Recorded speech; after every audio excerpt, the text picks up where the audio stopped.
All right, what up? We're live. I'm here with Dan Sasseen. What up, man? What's going on, brother? Thanks for coming in, man. It's fucking awesome that you're here.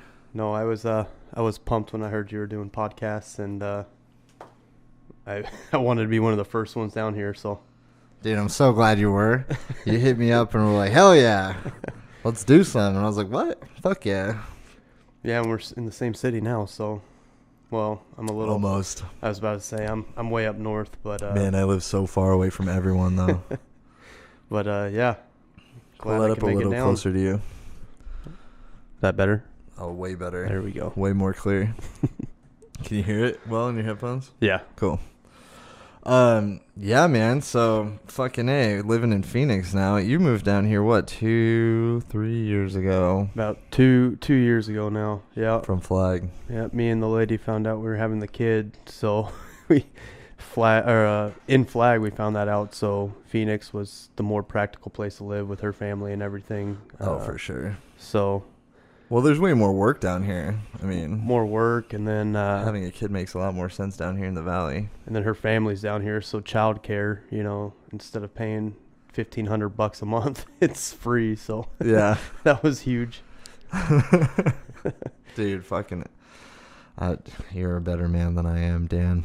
If you would have asked me 5 years ago, oh my lord, or not even 5 years ago, if you would have asked me in Flagstaff when we were hanging out in Flagstaff, if I would ever live in Phoenix, I would have told you to fuck off, and I would never be down here. And sure as shit, look where I'm at. I think we used to talk about it when we lived in Flag. We're like, fuck Phoenix, dude. We're never going to live there. Look where I'm at. We're both here. Both here. I don't mind it, man. I really, we went to, did we just go to one baseball game together last year? We went to a few, I thought, and then we went to a lot of Cardinals games. Oh, we did go to a couple. We saw each other before. We need to go to some more D-backs games this year. I was looking into season tickets, dude. That's why I was at that stadium that day. Yeah. Apparently, did you know about that? They do season ticket holders batting practice. It's like a home run derby for season ticket holders every year. Every year. I never heard about it, but I saw it when you were doing it, and it sounds pretty awesome. And I feel like I could hit a home run, but I feel like also everyone else thought that too, and no one's done it. Well, they said in 10 years no one's done it. No one's done it yet. But it's like the coolest. It's the coolest fucking thing because if you hit a home run in like the time window or whatever, your season tickets are free. But it's basically just a full day of batting practice on the field. You get to go down into the dugout and explore the fucking field and like basically just hang out and do whatever. That's so awesome. Like bring your kids and shit. And like we get to go into the clubhouse and I got to see like where all the players like put their stuff and get dressed, and like there's this metal chain hanging down right after you go down from the dugout. Right around the corner they walk down to the clubhouse, like it's like a long tunnel. Yeah. But right when you turn the corner exiting the dugout down into it, there's a couple steps down, and then there's this chain, like a pull-up bar hanging. And the guy's like, you see that? And I was like, yeah, what is that? And he's like, that was for one player back in the day who used to have back problems.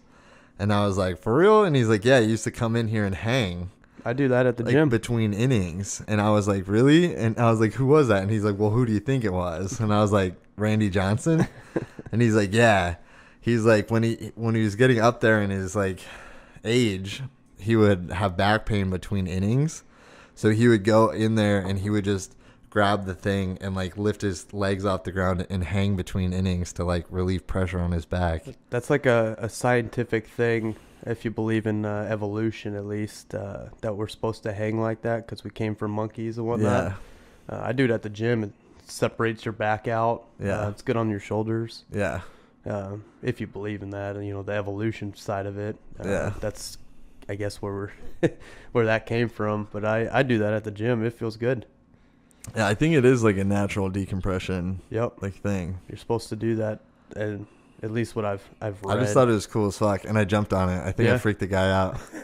Yeah, I jumped up and grabbed it because the guy's like, I can't even reach it, and I was like, for real? And I like jumped up. Well, I mean, I'm 6 feet tall. I can fucking grab it. Well, Randy was what, 6'5"? Yeah, something like that. And I grabbed it and hung on it, and like I think the guy was like, oh no, it's gonna break. This fat fuck's grabbing it. But no, it was cool. I was glad. Like, and then they have this tire cemented in to the wall right there for batters to hit with their broken bats and shit, or just a whole bat with their frustration. You know, just fucking nice. They were striking out. They go in there and hit the fucking tire. Yeah, I didn't even know about that. When I saw your pictures, it was the first time I knew they were doing that. I had no idea and stuff. I wasn't the dude keeping just up on emailed it. me and was like, "Do you want to come in?" And I was like, "Yeah." And then of course the whole thing's like a sales pitch to buy season tickets. Yeah, but I got the Coyotes salesman calling me nonstop. Yeah, but the trying to Diamondbacks give me do tickets. The minimum you could do 8 games and buy that and be a season ticket That's member. considered a season ticket holder. That's actually pretty cool, man. I was thinking about doing that just so I could get the discount on jerseys and shit. I thought you'd have to go to all 100 games. And so they try to sell you as 82 games. I was like, dude, that's fucking insane. Who goes to 82 games? I would love to, but my schedule doesn't. But could you imagine like that?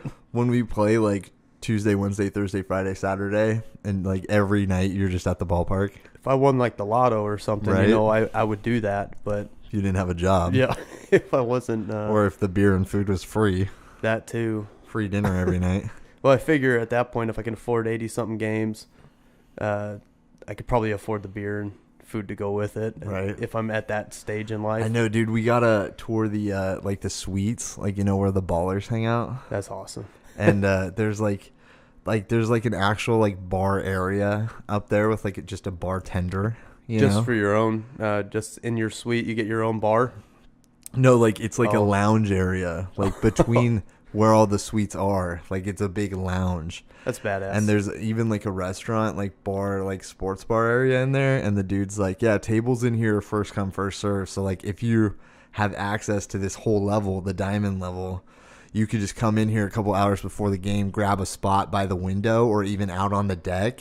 And then that's just your table for the whole game. And you can just hang out there and like order food and drinks. You'd have to get there pretty damn early. Yeah, but how fucking cool would that be? Cool. Like, oh yeah, let's go spend the afternoon at the ballpark. The game's at 5. That's what someone... let's go down there at 1. Someone told me that TGI Fridays is the same thing. First come, first serve there. But then I also heard that place is closing down and they're switching it out. Yeah, in the stadium. That's weird. Yeah. I wonder why. Profits, I don't know. Fuck that. Fucking A, man. So, do you want to tell me about this fire academy you're doing? Yep. I'm out of the military now. Into this fire academy. It's a college fire academy, not a career one. So it's a lot more laid back than they try to make it sound. Because I come from, you know, an Army basic training mentality, thinking that's what it's going to be like. Yeah. And then, you know, the orientation, they kind of, you know, jazzed it up, thinking, you know, preparing us that, you know, you are going to get yelled at, you're going to get your ass whooped kind of thing. And yeah. So mentally I got in that mode. I was ready. Then the first day I was there, like the meanest thing anyone said to me was hurry up. And I thought, like, I was like, shit, this is easy. That's the meanest thing. Yeah, I was You're used to like getting harassed in the military and stuff. I got called some stuff I never even thought of to call someone. Yeah. And, you know, hurry up was what they told me. But it's fun. It prepares you for the big academy whenever I get hired on. I'm in the process of 3 different departments right now, so whichever one I could pass everything and get through interviews and whatnot. Then I'll go to the career academy, which is a more harder academy compared to what we're in now. But yeah, it's fun. We get to learn all the essentials, the basics. Get to do some live fire stuff. The last one we did was extrication. We got to tear some cars apart with these hand tools and some power hydraulic tools and stuff. It was pretty cool. That's sick. Yeah, the power of those things are gnarly, man. And that's just for like training for those situations in the future, like when someone's stuck in a car and you have to cut them out. Yeah, like car wrecks and whatnot. That's crazy. Yeah, they went to the junkyard and just brought us. At least my group, we had 6 cars total, so we just got to bust windows some and hands-on training, rip doors off and stuff. It was pretty cool. Yeah, and then we have some live fire stuff coming up soon, and it's easy enough. I'm getting older, and so my body's pretty broken from the military. Dude, so. Isn't that sad that like we're like in our fucking mid-20s, late 20s now, I guess, entering, and it's just we're like, dude, our bodies are giving up on us, man. Yep, I'm fighting injuries left and right here, and I got a kid in there. He's in my engine. I shit you not. I asked him what his birthday was. Yeah. 99. This kid was born. He was born in 99. And I was like, fucking A. So is he 19 then? Yeah, like 18, 19. Yeah. Holy shit. And I heard the 99, and I was like, man, you missed all the good cartoons. Holy shit. You missed all the good cartoons being born that late. It's crazy that like those are the kids going into the military now. They are born in 2000. Yeah. They were born when George Bush was president. Yes. I feel really old in that class, and I know I'm not old, compared to like my dad or whoever, I'm talking to, but I feel like the old fart in the group, still outrunning everyone. Yeah. Well, you got to be the more disciplined one. Jesus. Yeah, I'm there with another a Marine. He's with me, and he's, me and him have the same mentality, so it's nice. We both look at everything the same. Everything needs to be perfect and dress and whatnot. Yeah, I think Chad said the same shit about being in the academy down south doing the prison guard stuff. Yeah. He's like, yeah, I was one of the first military. He's like the only military person, so I'm standing there with like creases in my uniform on day one, and like and like I got called out on it. Like he's like, first thing the guy did is says, "You in the military?" He's like, "Yep, Marine." He's like, "Oorah!" And like the guy's a Marine too, so like he's just like automatically favorite in the class. like you know what I mean? It was weird standing day one with all our gear in front of us, how it was supposed to be, and yeah. I look over and the guy next to me was the Marine, Russ, my buddy, and we're sitting there just quiet and not talking in formation because we're both used to that, and we're looking around all these kids and whoever never got a boot up their ass once in their life or sitting there talking and whatnot in formation, and it really was weird seeing that. I wanted to say something at the same time. I was just like, just stay quiet and get through this crap. It's like it's not your place anymore. Yeah, it's not my place. Just get through it. In the army, you would have fucking said something to him. It would have been a whole different story. I wanted to ask you about something while I'm thinking about it. Yesterday, I was talking to my buddy about like the whole gun control debate. Yeah. And everything going on with like the recent shooting and the uprising in Florida, as I'm going to call it. These 17-year-olds trying to start a revolution. But we got talking about on like more specifically did you read up on like that security guard who didn't do anything? The cop who was on the what is he called? The school. He's the school officer or whatever. Yeah, I heard, at least what I read, it was one of the sheriffs there, like 4 of them. Yeah, it was 4 of them? That's the last thing I read. We might have to fact check that. I thought it was 1. Let's Google this real quick. Okay, but what I wanted to ask you is, I was trying to say, I thought it was 1 guy. I'm going to just be blatant on this search. Florida cops did nothing. 4 sheriff deputies hid during Florida shooting. Okay, this is a little different for me. That's what I heard. This is a little different for me. You got to get a little closer to the mic, Dan. Sorry. I know it's hard to get used to. You could like push it around too. So this says 4 armed officers and years of warning. I hate that. And years of warnings did nothing to stop Nicholas Cruz. Not 1, but 4 sheriff deputies hid behind cars instead of storming Stone Douglas High School during the shooting, police claimed Friday. As newly released records revealed, the Brown County Sheriff's Office had received at least 18 calls about the troubled teen over the past decade. Damn, that's a lot. That's uncalled for. Decade sounds a little exaggeratory to me, though. Did they get the first call when he was 8 years old? Well, it was probably a bunch of small stuff like I heard he tortured animals and shit, so it's probably small stuff like that, but you know, it all equals up to some They were shocked to find 3 mental deputies behind their cars with weapons drawn. Okay, so this is a little different for me. I kind of take back what I said yesterday. Wow. Oh, the school's armed resource officer was also outside. So it was 3 sheriffs and the resource officer outside. That's what it sounds like. So what I thought it was the resource officer, and I thought he didn't do anything. And I was trying to say, and what I was going to ask you was if I was saying that maybe the guy just froze up. Like, he's a resource officer working in a school. He's never been in that kind of situation before. Maybe he was just one dude and he was waiting for backup. Maybe he just freaked out and, you know, like, flight or fight mode and went into flight and didn't fucking do anything. I was just trying to give him the benefit of the doubt by saying, you know, maybe he hasn't been in a war situation before, and when he saw people getting shot and bleeding, he freaked out like anyone else. And I was going to ask you if that was the case, if like he just froze up. Does that ever happen like in the military? Like, have you ever seen that or witnessed that or heard about that? Like someone just gets in a firefight and doesn't do their job? Oh yeah, that's like a big thing. I mean, you could train all you want. You never know what you're going to do when the situation happens. You can be prepared for it. And that's, you know, the goal is to be prepared for what happens. Hopefully your adrenaline kicks in and you handle business. In that situation, I'm hoping it wasn't that they were scared. 4 of them standing there, it kind of sounds like maybe they had some overhead talking down to them.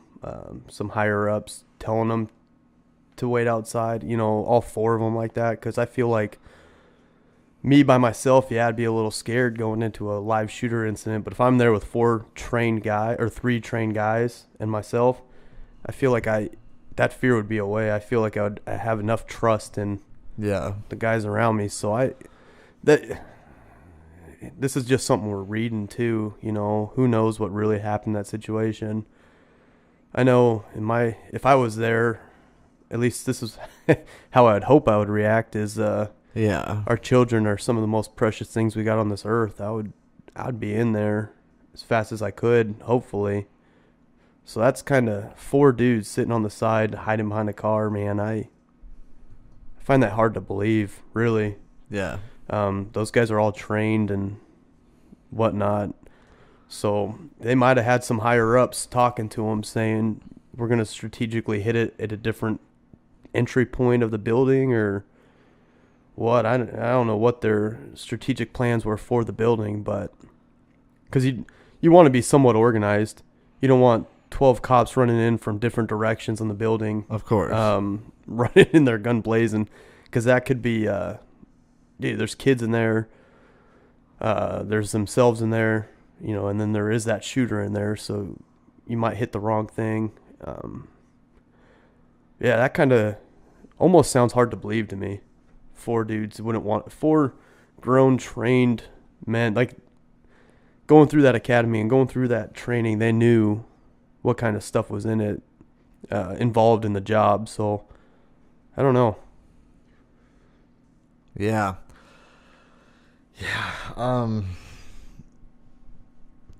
I just don't know. Yeah, that for me is like it's such an issue of talking about it from like I'm so naive on the entire area of like I was telling my buddy yesterday like I own guns and I've definitely carried them. Like I've definitely taken one around my ankle, on my hip to movies, like to, you know, the store and shit many times. Like one's in my car all the time. Like it's like guns are a normal part of life for me. Like, you know what I mean? Same here. I got one in my truck downstairs and I carry with me every day. Yeah, and it's just kind of I was telling him like I don't know in that situation, even me as like I'm well trained on guns. Like my grandpa was in the military and I learned everything from him. And from my family, you know, like we've always been a shooting family, like growing up in Arizona, like I remember going out and shooting guns when I was a teenager. You know what I'm saying? Like, it's not abnormal to me to have guns. But I don't even know in that situation, if I had a gun on me and there was like an active shooter, if I would be the one running towards him. Yeah. You know, like I can't say I would be. That's one of those things where you're prepared, but you don't know how you're going to act. Yeah. You know, the fight or flight kind of mentality. You don't understand until you're into that situation. You don't know how your body's going to react to it and your mind's going to react to it. So it's hard to make, you know, to say something about a running in on a school shooter until you've actually kind of done it. I just know in my mentality, I look at children as, you know, that's not just like something small to risk your life for. Children are huge. I think I would be full sprint into that building. Yeah. Looking for that guy. If I was I don't know.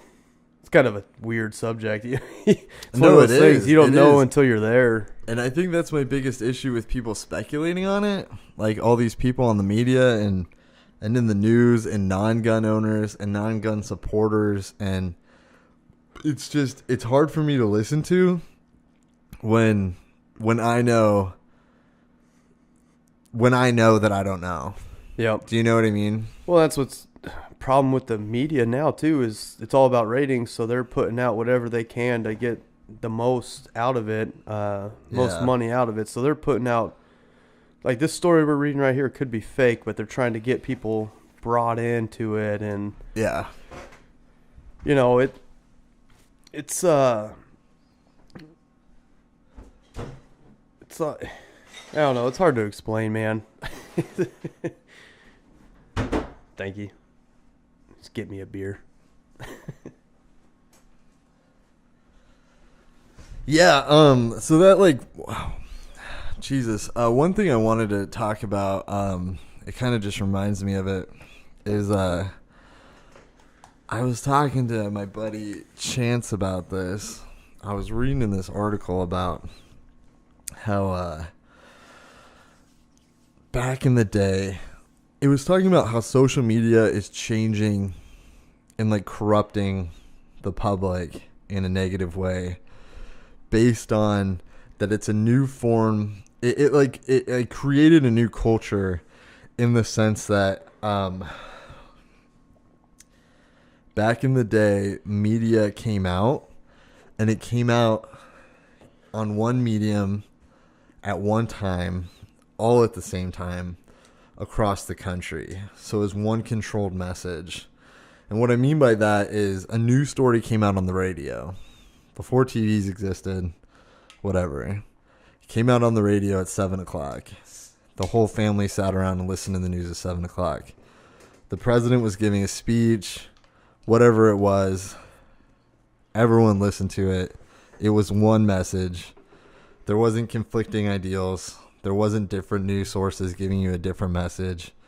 It was all one and done. It was, this happened. These are the set of facts. That's it. No speculation.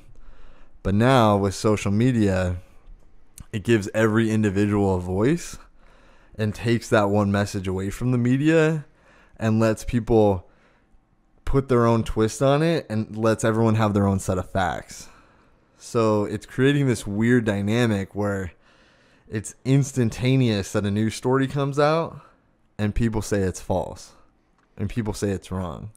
And it's like a way that never happened before. Like no one ever watched something on the news and immediately went, well, I have a news article from another website that says differently. It's all, you know what I mean? It all turned political, man. Everything turned political. Each story is cited for the left or the right.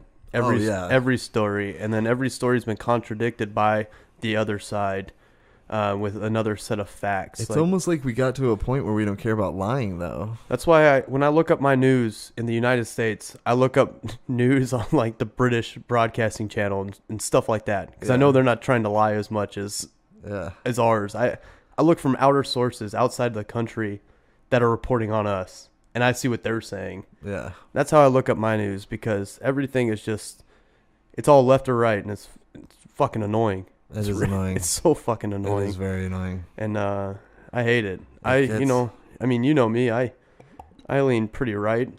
I thought I always called myself a hippie Republican until, because I love guns, but I didn't care about anything else. And then I found out what libertarians were.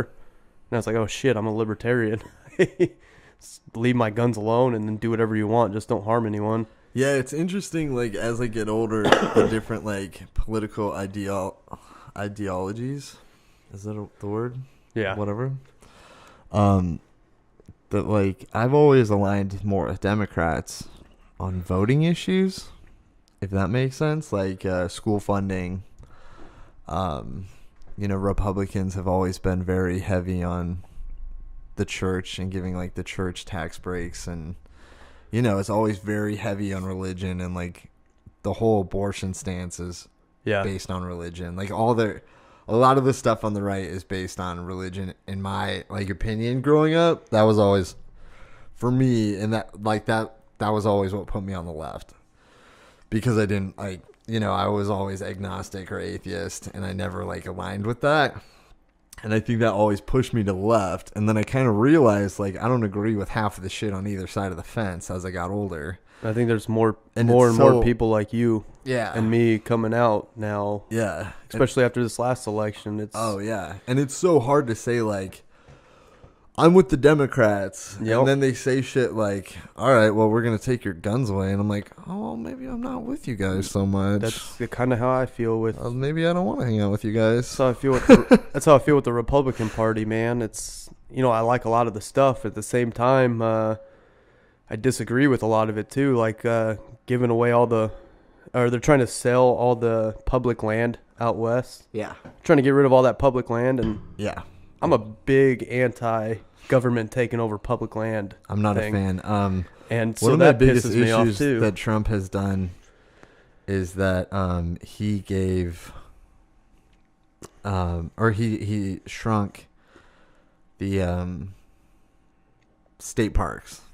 See, that's me. I love nature, and I love being out in the wilderness as much as I possibly can, and so. State parks, public land, all that I want to stay where it's at, and I don't want it to be touched. And so the Republican Party right now is taking away that, not taking it away, but they're starting to sell off, some public land, and I don't like that at all. Yeah. And so that's one of those subjects where, I get, when it comes down to it, voting days, I'm Republican because, more issues fit my way, but then you can't have everything you want, basically. I see that crap, and it pisses me off, but... Yeah, my biggest issue is, I feel like we have to have some kind of more of a different voting standard, or if we're going to continue on with this bipartisan bullshit system, we got to come up with a different way of voting and get rid of all of the senators. Well, this two political party system we got that's shouldn't what I mean. even be happening. I just don't understand how in a modern society we can't come up with a voting system where it's every November these issues are on the bill because of some kind of standard that, the same way, are you aware of how a bill gets on the state bill right now? Not crazy aware of it. I understand it a little bit, but nothing educated. I'm not educated to sit here and talk about, preach to people about it. I'm going to Google it.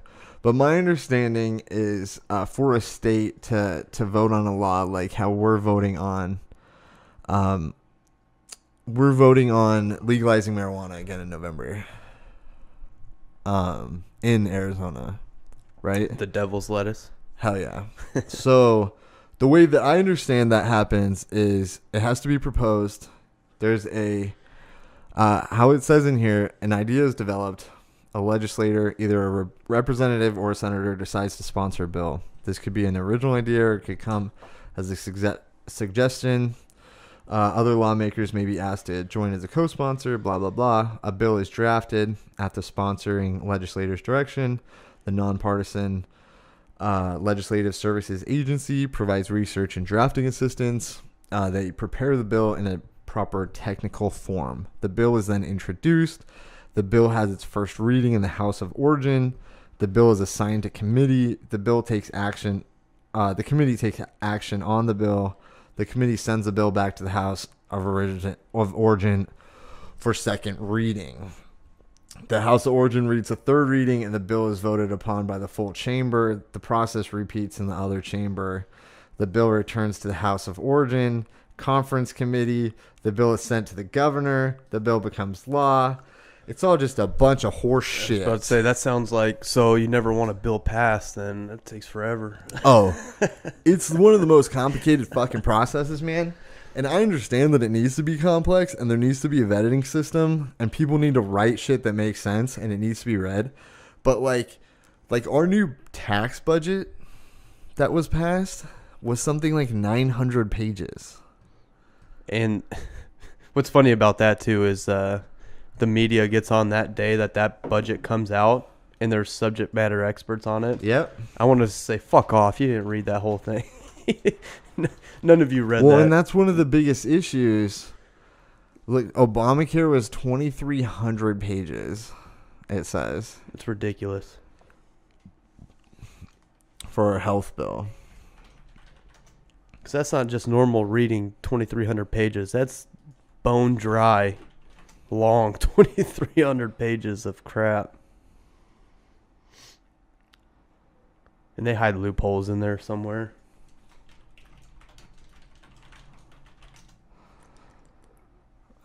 I can't find how many pages the Trump tax bill was. Oh, this one says the GOP's 429-page tax bill. So the point is that I'm trying to say is like this shit is so complex that even the people running it don't fucking get it, right? And I feel like when it comes down to shit like legalizing weed, I get that the legislation behind that is a lot more complex than it's legal and it's illegal. Yeah. Right? It's a lot more complex than just saying that. And it's like, okay, so what does that mean? And what does that, like, who gets to sell it and who regulates it and what are the taxes and, you know, all these trickle down effects, right? But there's got to be some kind of system we can break down that makes it a little more easier to understand what these laws mean. Like videos, like YouTube videos, like, here's a 2-minute synopsis of what this bill's going to do. And, like, you could watch it on your phone, and then when you're done watching it, you fucking vote. Yeah. Like, you go, yes, I support that, or no, I do not. And you could even pull up different videos from different sides of the aisle, and you can watch a smear campaign on it. You can watch one supporting it, and you could, like, decide for yourself, you know? Like, you can watch the Republican video and the Democrat video. Which sucks is that there has to be a for and a smear video, you know. Well, it's gonna happen. I know. But like you have to get a message from both sides somehow. I know. I just wish it was just straight facts and then you decide from that. But instead it's... But there's got to be some better way to educate people on what's happening, you know? Like, no one even understands what's going on. Well, like even the when tax bill. What was it, Prop 206, the weed one the last one that failed? Yeah. Right? Like I knew it was for passing weed and that was it. Like I didn't know the internal workings of this thing, of this bill getting passed. And, no, I didn't know. Like, and it could have been. I have no idea about it still, but it could be shitty. Like it could, like our tax money could be going to something stupid, or it could be phenomenal. It could be like, or it could be great. All the money was going to go to kids with cancer. Yeah. And so I had no idea about. All I know was like the weed would get passed or weed would fail. That's such a joke. Weed being illegal. Oh yeah. I don't even smoke it, and I think it's a joke that it's illegal. It's a joke. Didn't trying to ban alcohol once, you know? Didn't we learn something from that? Yeah, prohibition. We didn't learn something from it. No, the same thing's happening today. That's all it is, man. And there's people doing so much time in prison for weed right now. And within a few years, it's going to be completely legal everywhere. Dude, one of my biggest issues is incarceration rates in this country. I actually wanted to talk to you about this. I read this tweet. Did you listen to that podcast where I read that tweet? I did. And where Sean Paul or whoever he was. Sean King. Sean King, yep. I heard that, and I feel like it's way deeper than just us arresting everyone. Oh, it's deeper than that? Oh, here's the tweet. The United States is not number one in much. Not education, not healthcare, not economic equality, none of that. We're number one in mass shootings and mass incarceration. It's not even close. That's where we lead. This is what we're the best at.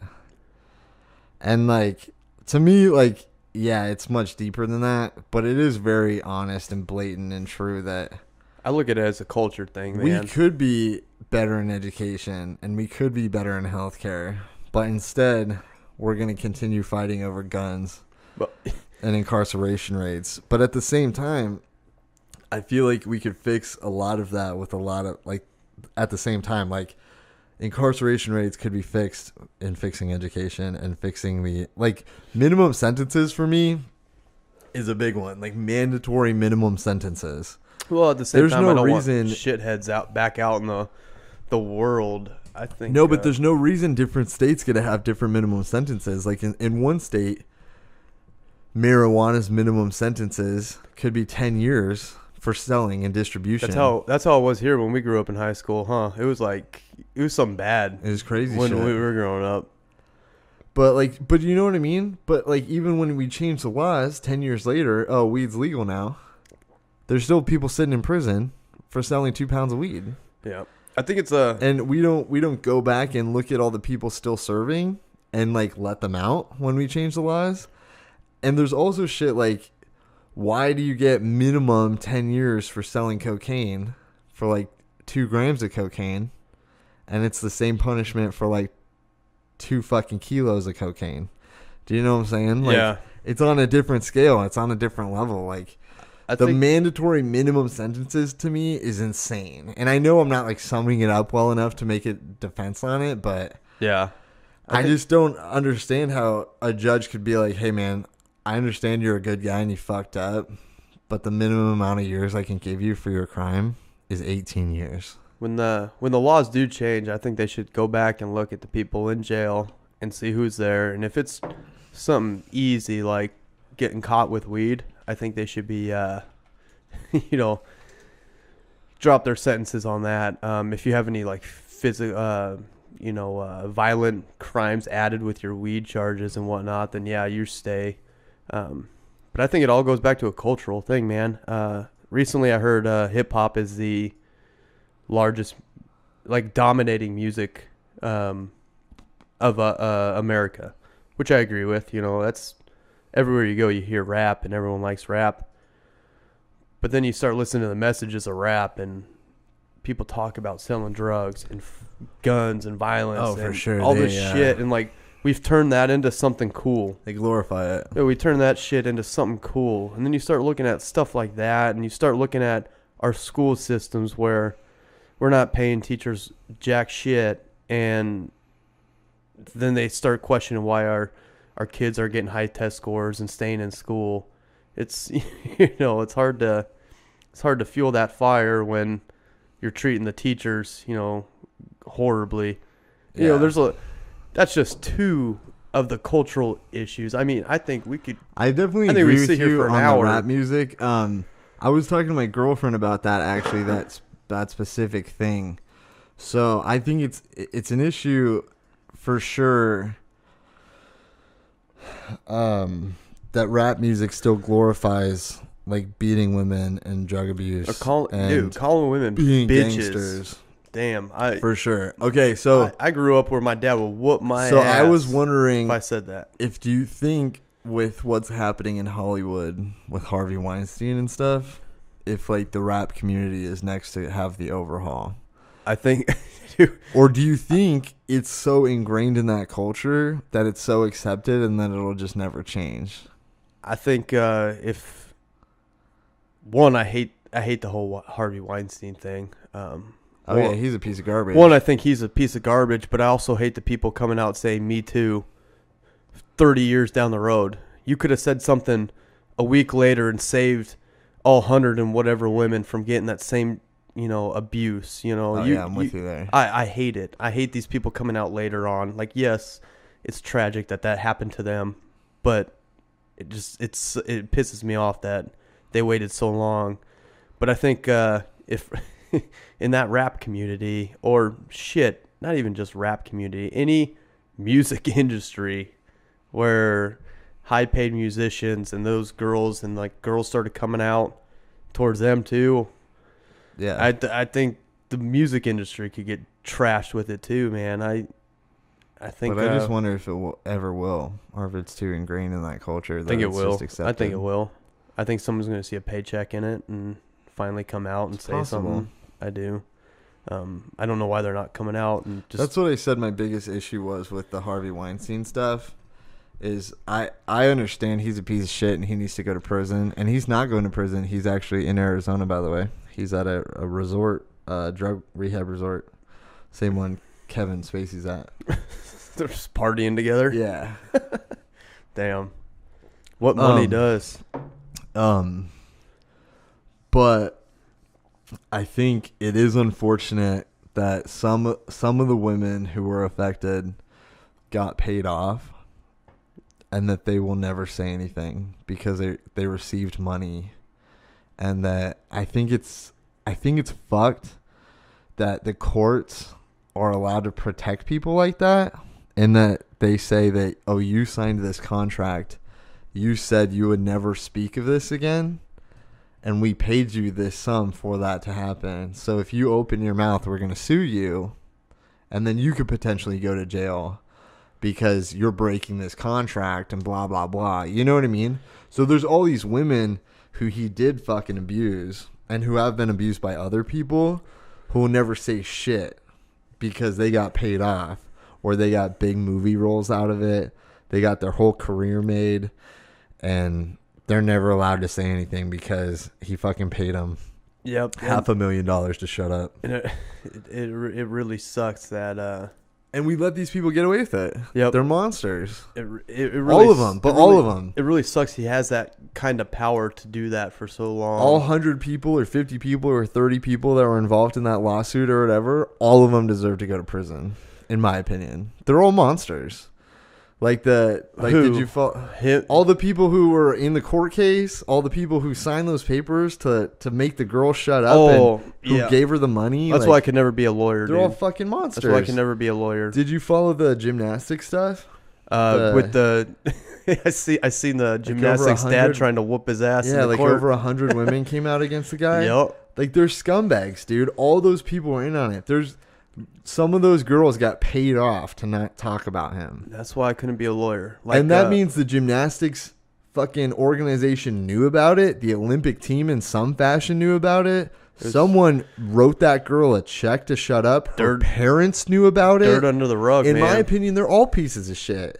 They all needed to all of them were bought by the power of the dollar. Even her parents. You know what really pissed me off the other day? Was watching that Cruz kid from Florida shooting. Yeah. And his lawyer sitting there like rubbing his back, talking to him while they're in court. Victim. Like he was the victim. I sat there and thought about me being in her shoes. Yeah. How can you even think about... We need to revisit this stuff as a culture, man. How can you even think about like having any sympathy or empathy for this fucking kid? We need to revisit that as a culture. Mental health my ass. When there's hard proof that you made this happen, mental health can't be you can't go to an insane asylum. You deserve public execution, in my opinion. You know how much cheaper that shit would be too? Oh, way cheaper. Damn. Get rid of all this legislation shit. And I'm not trying to like offend people. Oh, public execution, yeah, it's barbaric. Like, yeah, it might be barbaric, but at the same time, the kid went in and shot 50 people. Make it a pay-per-view event. He killed 17 kids. I'd pay $50 to watch that dude fucking die. He doesn't deserve to keep living. Like, he doesn't deserve to breathe another breath. You know what I mean? Like, there's nothing you can say that's like, no, you should get to kill 17 people and keep living. Yep. No, man. Like, no, you don't. Like, you don't. 17 children too. That's nuts. Like, it's just like the death penalty, in my opinion, wasn't such a bad thing. I don't think so either. I don't know why we have sympathy for bad people. There's times where, like, if you accidentally kill someone, if you have a mental breakdown, you have multiple personalities and shit. I get it. You need mental help. But this kid killed 17 people, man. Yes, it's not. It wasn't an accident. I'll tell you that. It wasn't. No. It wasn't a single slip up. This guy. He Yeah, pulled I'm the not fire. saying you he drove pulled drunk and you fire crashed your alarms. car and killed someone and you deserve to get the death penalty. He pulled fire alarms and lured kids into a hallway and shot them all. That guy thought about this, like slept over this night after night for a while, and then did it. That dude deserves the worst. And think about how loud school fire alarms are and how hard that would be to hear the gunshots. Just remember back when you were in elementary school, like you heard the fire alarm, you know, you were out the door funneling down the hallway. Well, and if it was unplanned, your teacher was freaking out too. Yeah, down the hallway, man. Your teacher was like, out of there. "What? Like, get the fuck out!" Like, Yeah. you know, like that kid knew it. And he went with it, man. I wanted to go back to this minimum sentences shit, so I just googled this real quick. This article's super outdated from 2013, but it's just from Business Insider, so I know it's legit. Just outrageous people who got crazy conviction sentences. 46-year-old fast food worker was sentenced to 25 years in prison for selling $1,800 worth of painkillers. So they were probably prescribed to him. Yeah, and That's the street value, $1,800. That's not actually what he paid at the pharmacy. He fucking got 25 years in prison. So he's going to get out of prison when he's 71 years old because he sold some painkillers. That was his minimum sentence. yeah, that's rough, man. That's rough, but you know, breaking the law is breaking the law, and drugs, But I 25 think, are years? killing this country. But 25 years is a lot. That guy deserves to turn into a senior citizen in prison. Try to outlive his sentence. Try to outlive it. Yeah, that's like tough. we can't make that guy pay for his sentence with 3 years of community service after like 2 years in prison or something. Like, you know what I mean? Like, or do something to help us, to help the country, man. Something I'm huge into. he was the father of 3. He was a drug addict, put away for decades. Something I'm huge into is like down in Florence here, down south Phoenix. Inmates get paid. You know, it's jack shit. You know, Yeah. 5 cents an hour or whatever it is, but to break horses and whatnot. Or in California, they have a whole wildland fire prison crew, and they go work for wildland fires and stuff like that, man. That's where we should send people like this. I agree. And have them do 2 or 3 years of that hard labor and then come back into the real world. If you don't have a violent, aggression towards you, I think that's how it should be. This 19-year-old got busted for selling heroin and cocaine.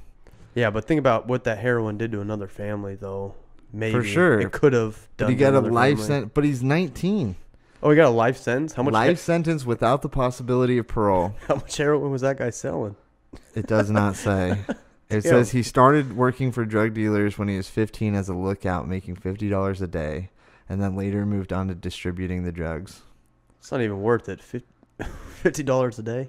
Dude, he was not, but what I'm saying here is like, so it's been proven that like your brain doesn't stop developing until you're 25 years old now. So this guy's not even fully developed.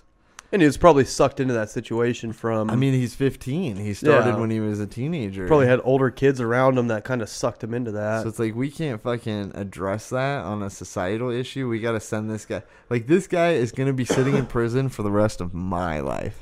Well, it's... You know what I'm saying? Like, my tax dollars are feeding him every day because he sold heroin in 1993. 15 years old, though. You'd think maybe he would go through some child court. But he was 19 when he got sentenced, when he got caught. He's an adult. Oh, okay. So he was 15 sentence. when he started 19. Okay, gotcha. Yeah, he's a life sentence when he was 19. I just think that's fucked, man. That's ridiculous. This lady got 20 years in prison for selling crack cocaine. I definitely think the court system... Who is that guy? This guy got a life sentence for distributing LSD when he was 25 in 1994. I wish the listeners could see that guy. So at the same time, he got a life sentence for selling LSD. LSD used to be legal in the 60s. Did you know that? Yep. This guy got 42 years in prison for selling less than 3 grams of crack.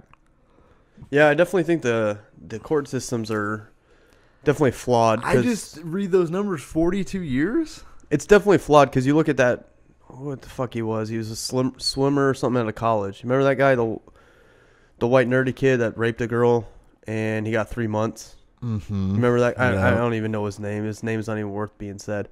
But, yes, I definitely think the prison system's flawed because look at that. Like, that guy did this, 42 years in prison for 3 grams, less than 3 grams. That guy raped a girl and got 3 months. And proved, like, it's for sure he raped a girl. Yeah, it's not just she said. He was caught in the act. And, like, shit like that is, like, I get it. Like, I get that this guy sold 3 grams of crack.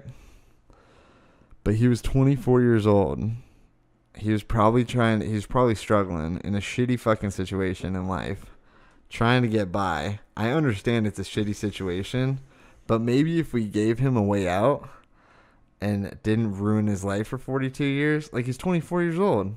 So he's going to get out of prison when he's 66. It's kind of annoying to listen to that. And then how's he going to get out and be productive when he's 66 in society? My lady, her cousin was just killed, like Camelback over there. It wasn't just killed. It was a while ago. They just went through the 3 or 4 people that just went through the courts. This was like a week ago. Got their sentencing. One was like 30 years for the guy who pulled the trigger and killed her cousin. 30 years. And then the accomplices with it was like 18 years, 18 years, 18 years. It's like, and then you're looking at that guy, it's 42 years. He didn't kill anyone. Yeah. I mean, he's selling crack, though. Crack's shitty. But we just look at drugs like it's so much more extreme than murder. Yeah. Like, why is that? Yeah, and I think it goes down to a cultural thing, too. I think people think it's a simple fix, but I think it goes deeper.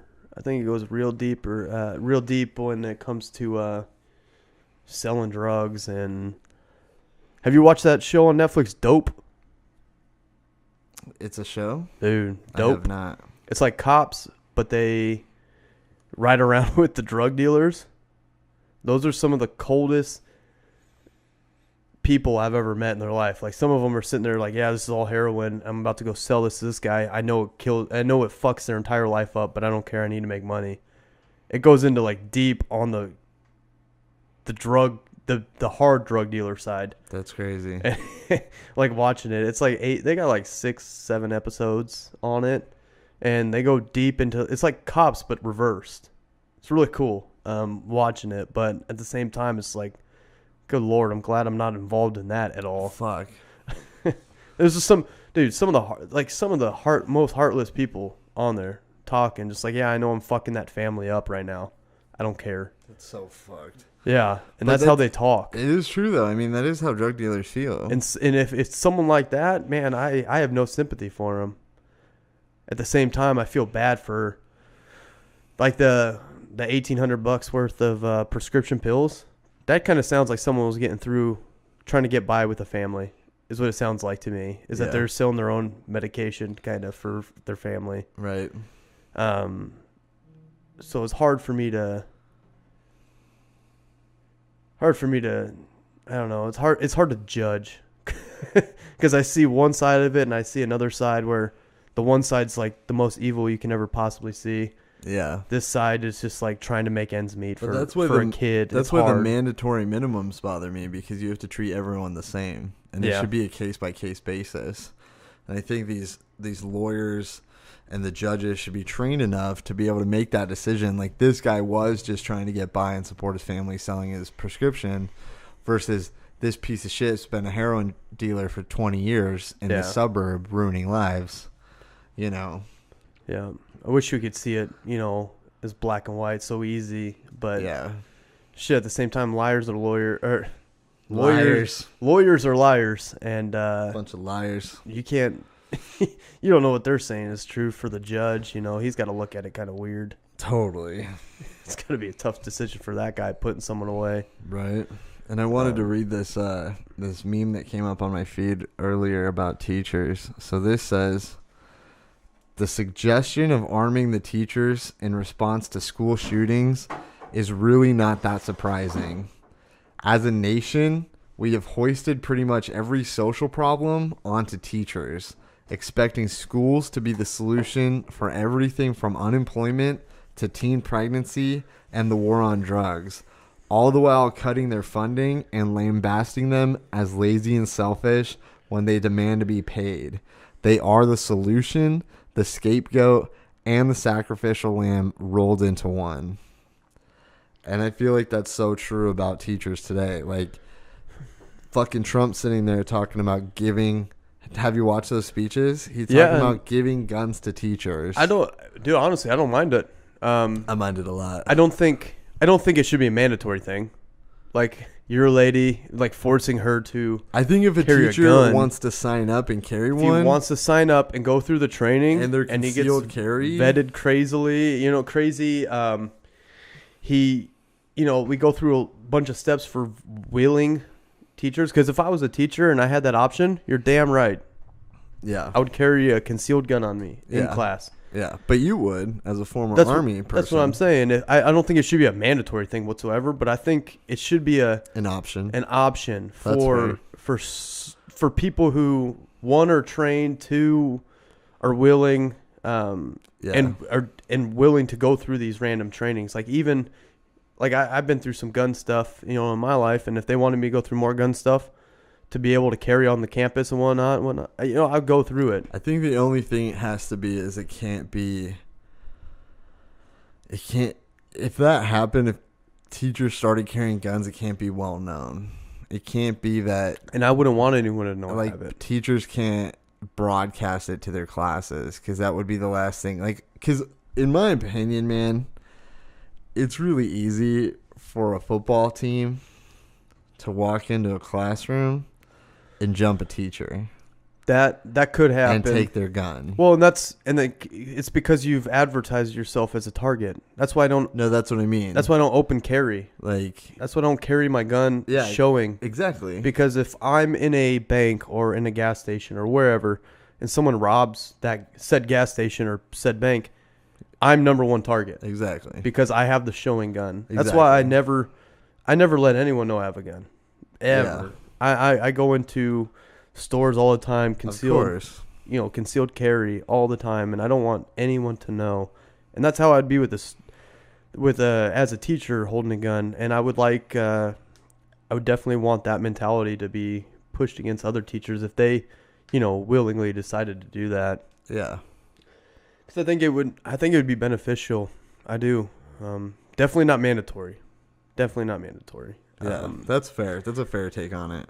Because if someone wanted to sign up and volunteer and carry one, great. And they got vetted, extremely vetted, and went through every detail of that person's life, and they put that dude through training, tons of training. I think that'd be cool. I definitely, cause I don't want to see. I'm just thinking of some of my teachers. I forgot his name, the biology teacher back in high school with us. Yeah.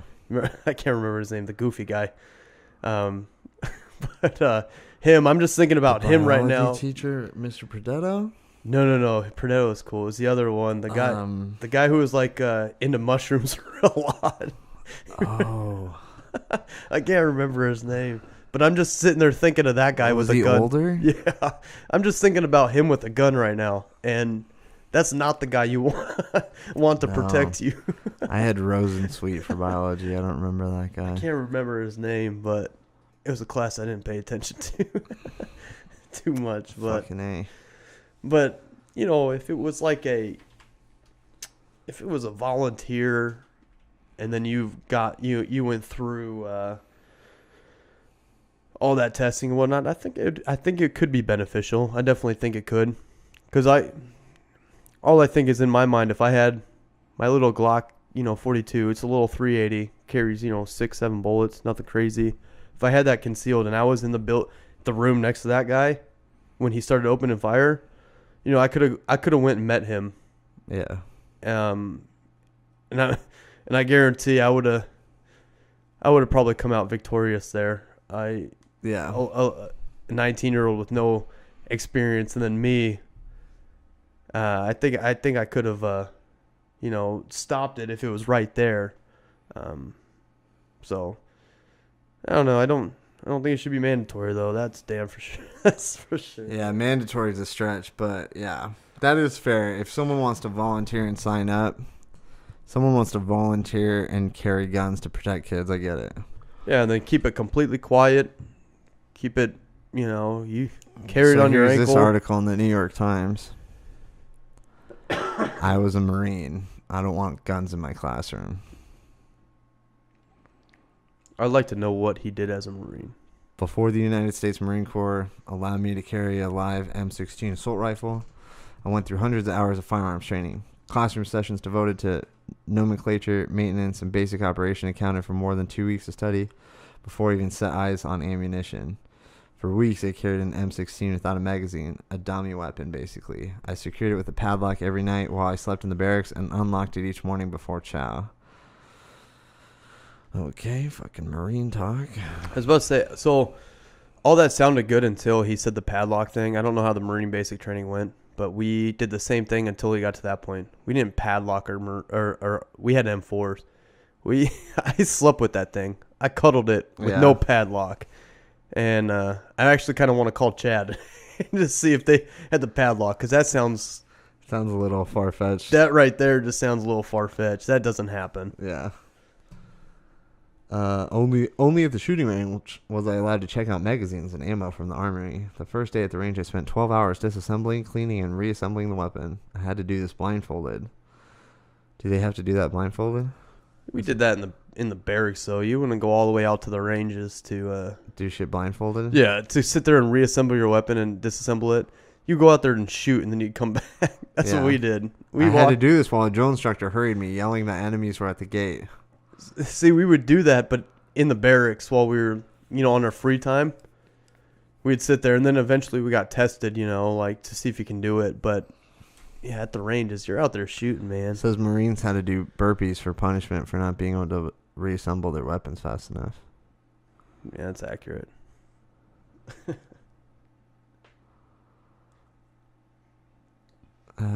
You should send this to Chad. see what he thinks, because he went through his basic, which was Marine basic, and he might have a better take on that, because from the Army side, that sounds like a bunch of crap.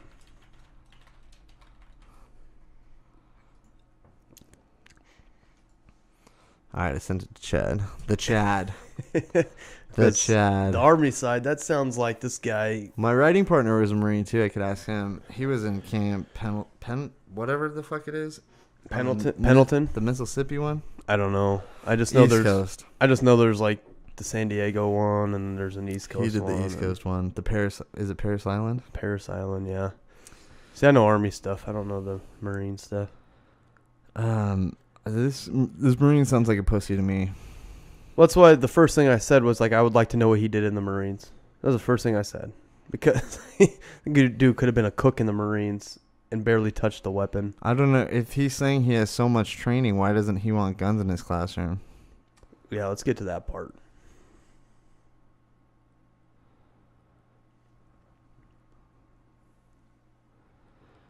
I'm not sure.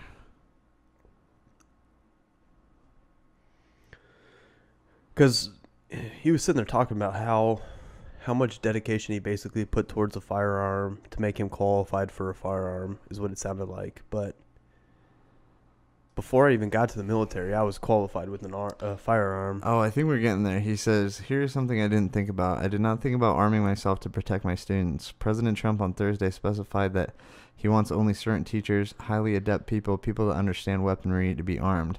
I will immodestly state that among professors in the United States, I am almost certainly one of the best shooters, but I would never bring a weapon into a classroom. The presence of a firearm is always an invitation to violence. Weapons have no place in a learning environment. I disagree. Right there. Last month, the state legislature in West Virginia, where my university is located, introduced the Campus Self-Defense Act. This would prohibit colleges and universities from designating their campuses as gun-free zones. If this act becomes law, I will resign my professorship. What?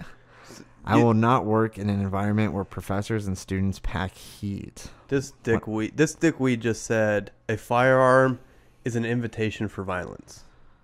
I disagree. I disagree so hard with that because that guy walking into the school in Florida came in there with violence and no one was in there strapped, get ready to kill this guy.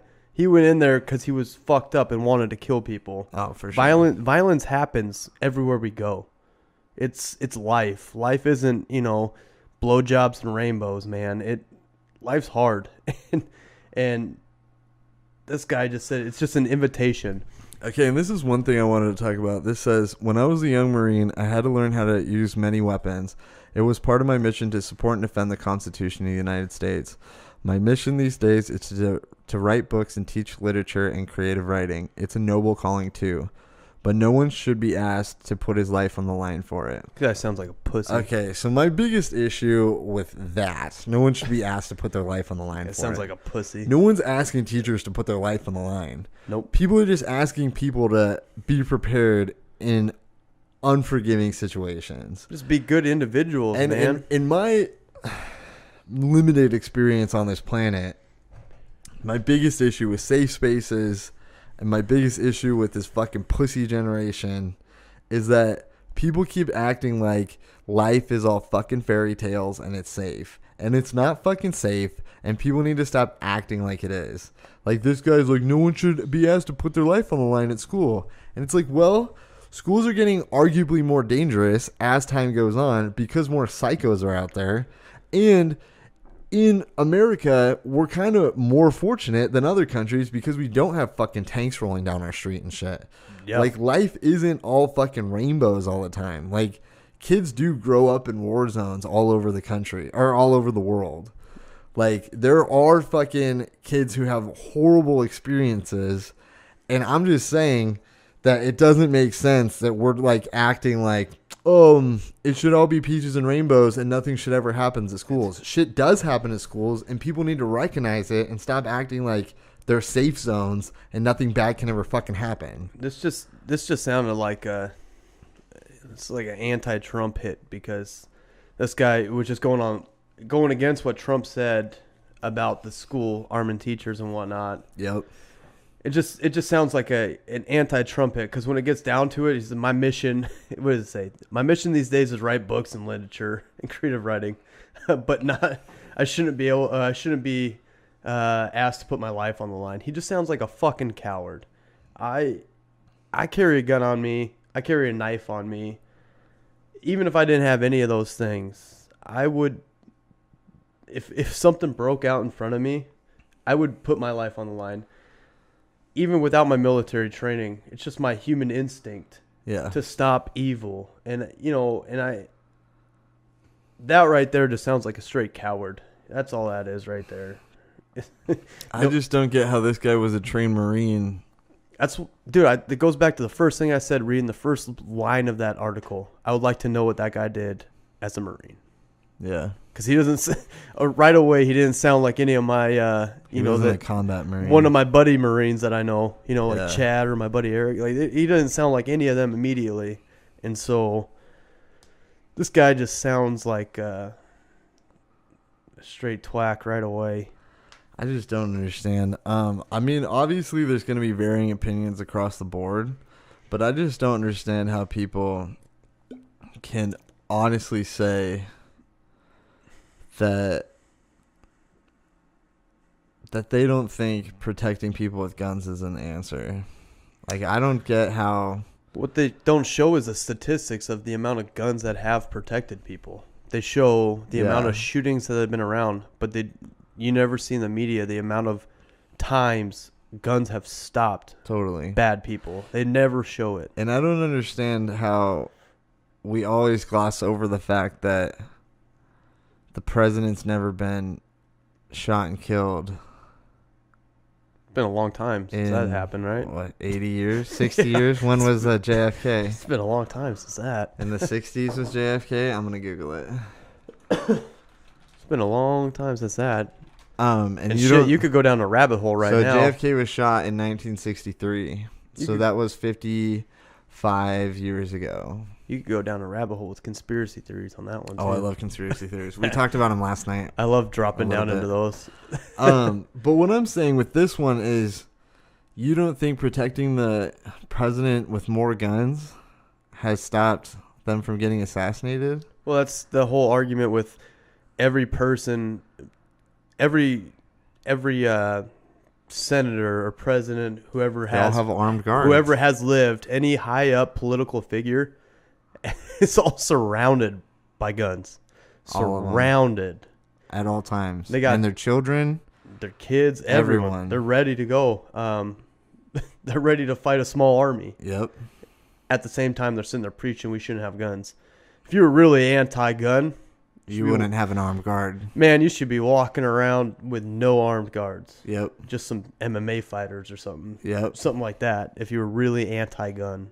Yep. But they're not. They're just feeding into the political corporate bullshit that the NRA feeds the Republican side, and the anti-gun corporate legislation gets pushed onto the Democrats.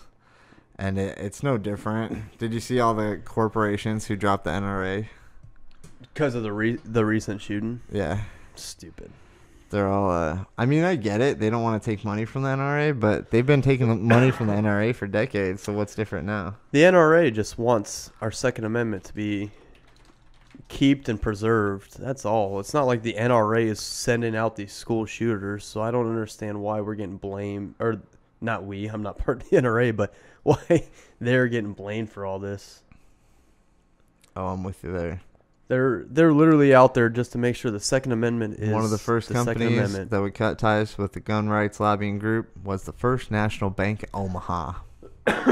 They sound like a huge company. Other companies like United Airlines, MetLife, Hertz, Best Western have followed suit. Okay, those are big companies. Yeah. The first one out of Omaha didn't seem too big. All that means to me is funny. Cause look at what United Airlines tweeted. United is notifying the NRA that they will no longer offer a discounted rate to their annual meeting, and we are asking that the NRA remove our information from their website.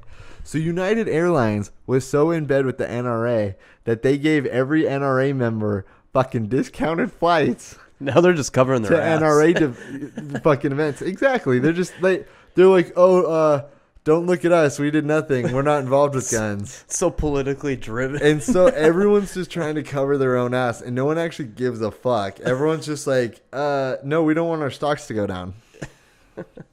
That's all it is, man. It's all money. Everything you look at. Of course, it's money.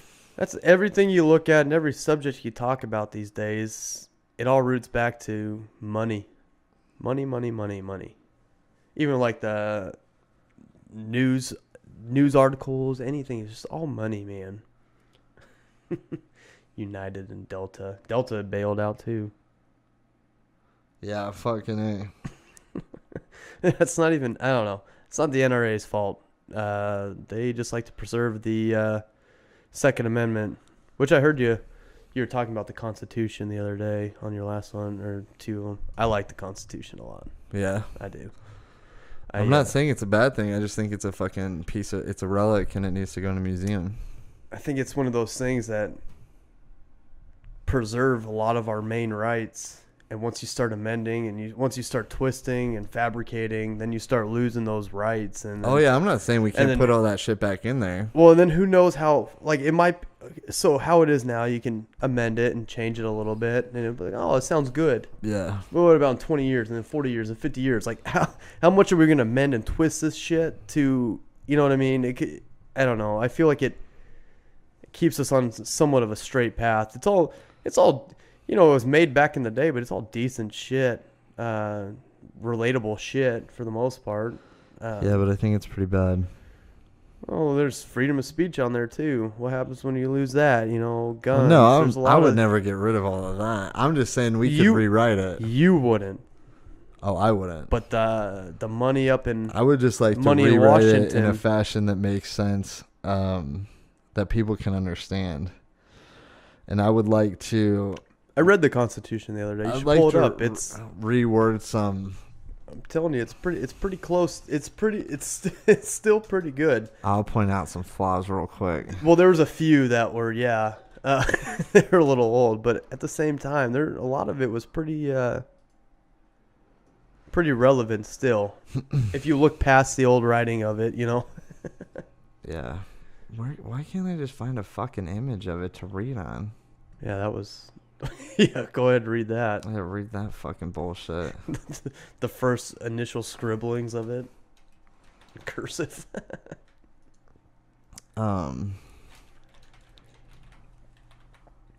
everything you can relate it to current times. I was sitting there reading each one, and it was relating to current times, man.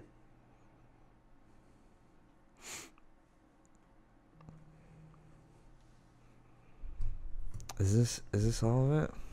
We, the people of the United States, in order to form a more perfect union, establish justice, ensure domestic tranquility, provide for the common defense, promote the general welfare, and secure the blessings of liberty to ourselves and our posterity, do ordain and establish this Constitution for the United States of America. All sounds good. I'd tattoo that on my body. Oh my God.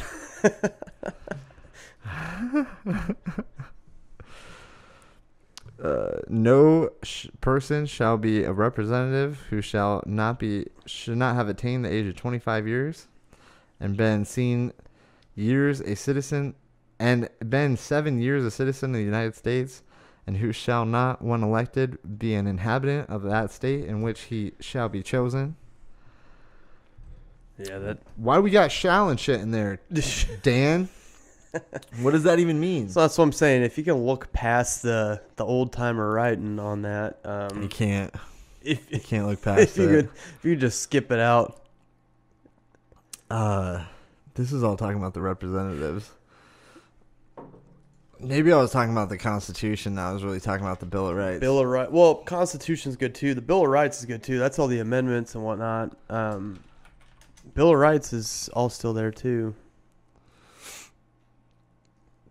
So what I'm talking about is the shit that says Amendment 2, a well-regulated militia being necessary to the security of a free state, the right of the people to keep and bear arms shall not be infringed. You don't think that's a good thing?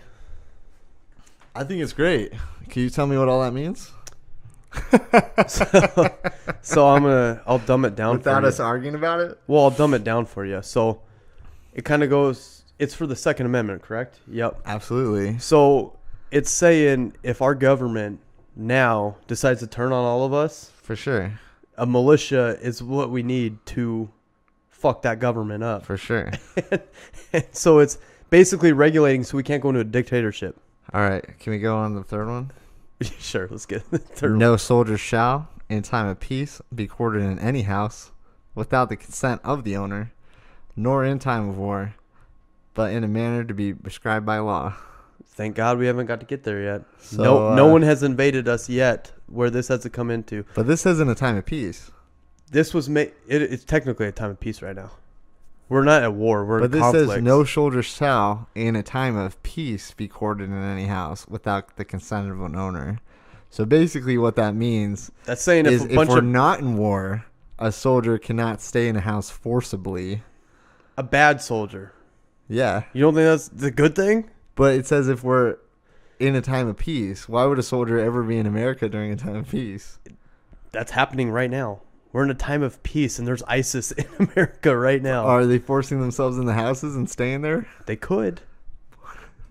Well, I think you're looking at the word force wrong. You think we need that amendment to? I think it's just harboring a enemy soldier is what they're looking at. My point, Dan, is this shit is so fucking outdated. We can't even agree on what that fucking Third Amendment means. You gotta look past that. Look at the Third Amendment, people. Hey, it's amazing. Well, the Third Amendment, fuck any enemy soldier, so they should all be done anyway. It's just, to me, it's just so archaic, and we need to write like fucking rights for women. The word men is still in there.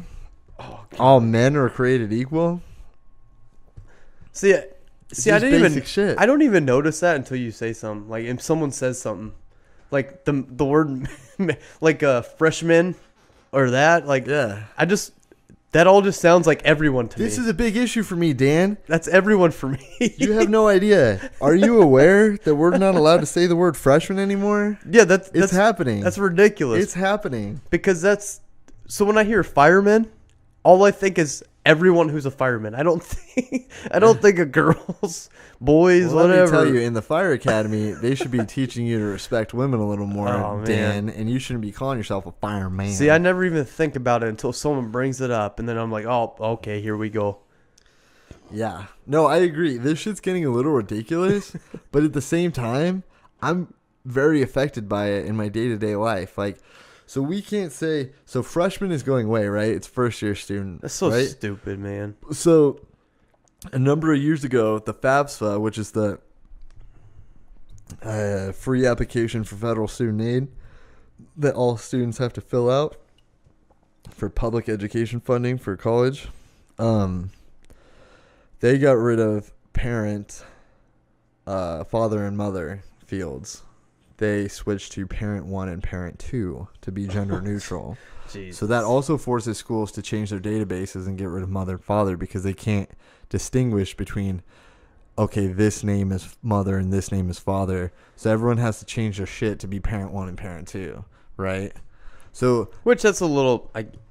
Okay, so let me hit you with a more extreme one. I'll get a little on the left side with that. I understand. So now the new thing is they're getting rid of harsh words. Oh God, what is that? We're not allowed to put students on academic probation anymore because you're giving them stress because you're saying that. Because the word probation is too harsh. Damn. And it's too closely tied with like probation for like, you know, legality. So it's got to be like an academic warning or an academic like flag or something like neutral. Something nicer. That doesn't trigger the kids. Jesus Christ. Because man. these kids are too sensitive to hear the word probation. That's the one thing I hated about living in Flagstaff. There's a lot of college kids around me.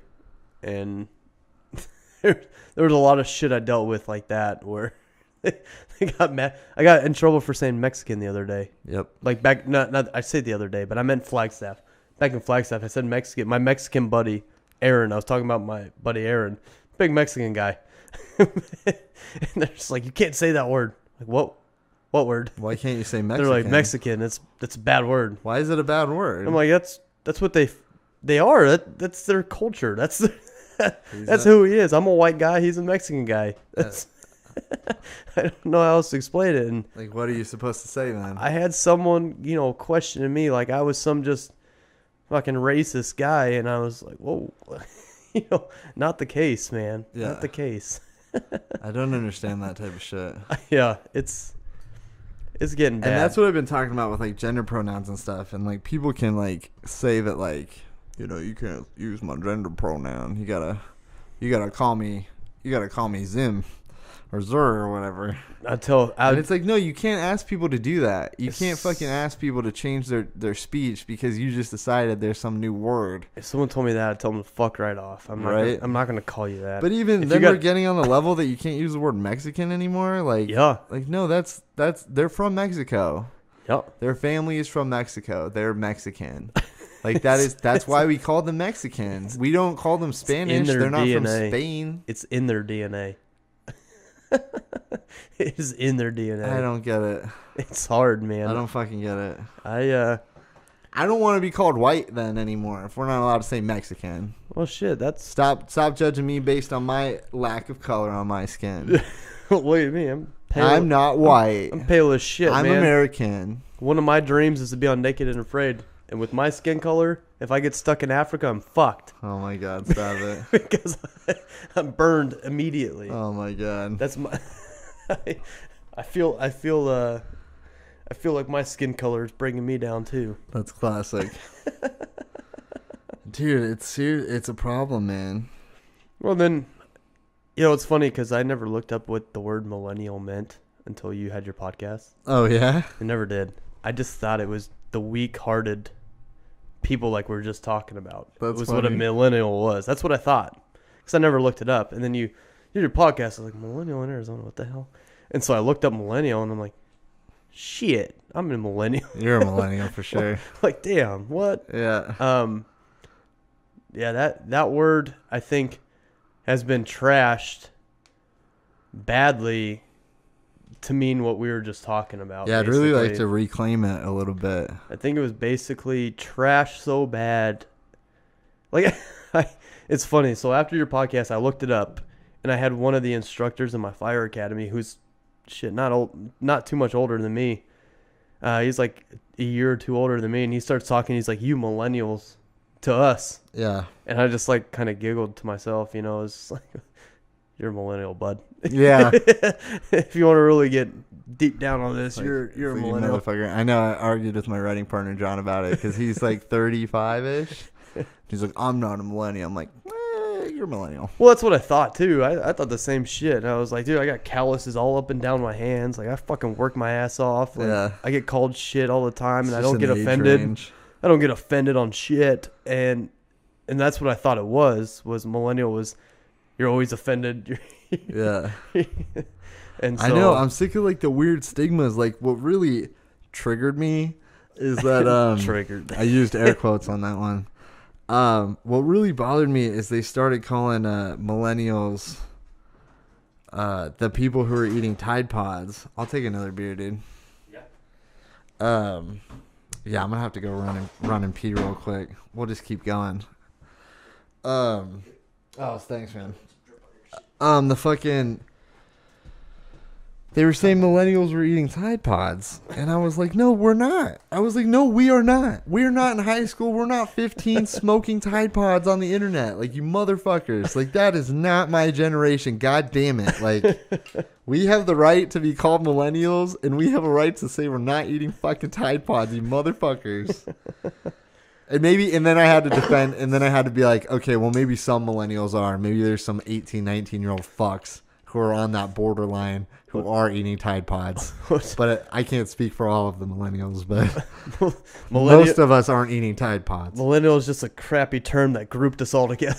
Straight up, dude. It's just a crappy term that grouped us all together. But people are like so stigmatized by the word, and they're like, no, I don't want to be a millennial. And I'm like, why? I'm a millennial, and I'm fine with it. I was cool with it until everyone started shitting on us online. Well, see, man, without your podcast, I'd still be hating, pissed off if someone called me a millennial. I'm glad. I'd still be pissed off, just like, hey, don't call me that shit. I'm glad we could address that. Because I work my ass off. I got calluses on my hand. I don't complain about shit. So when I finally actually looked up millennial.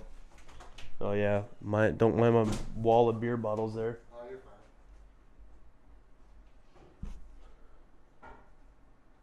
Jeremy took off.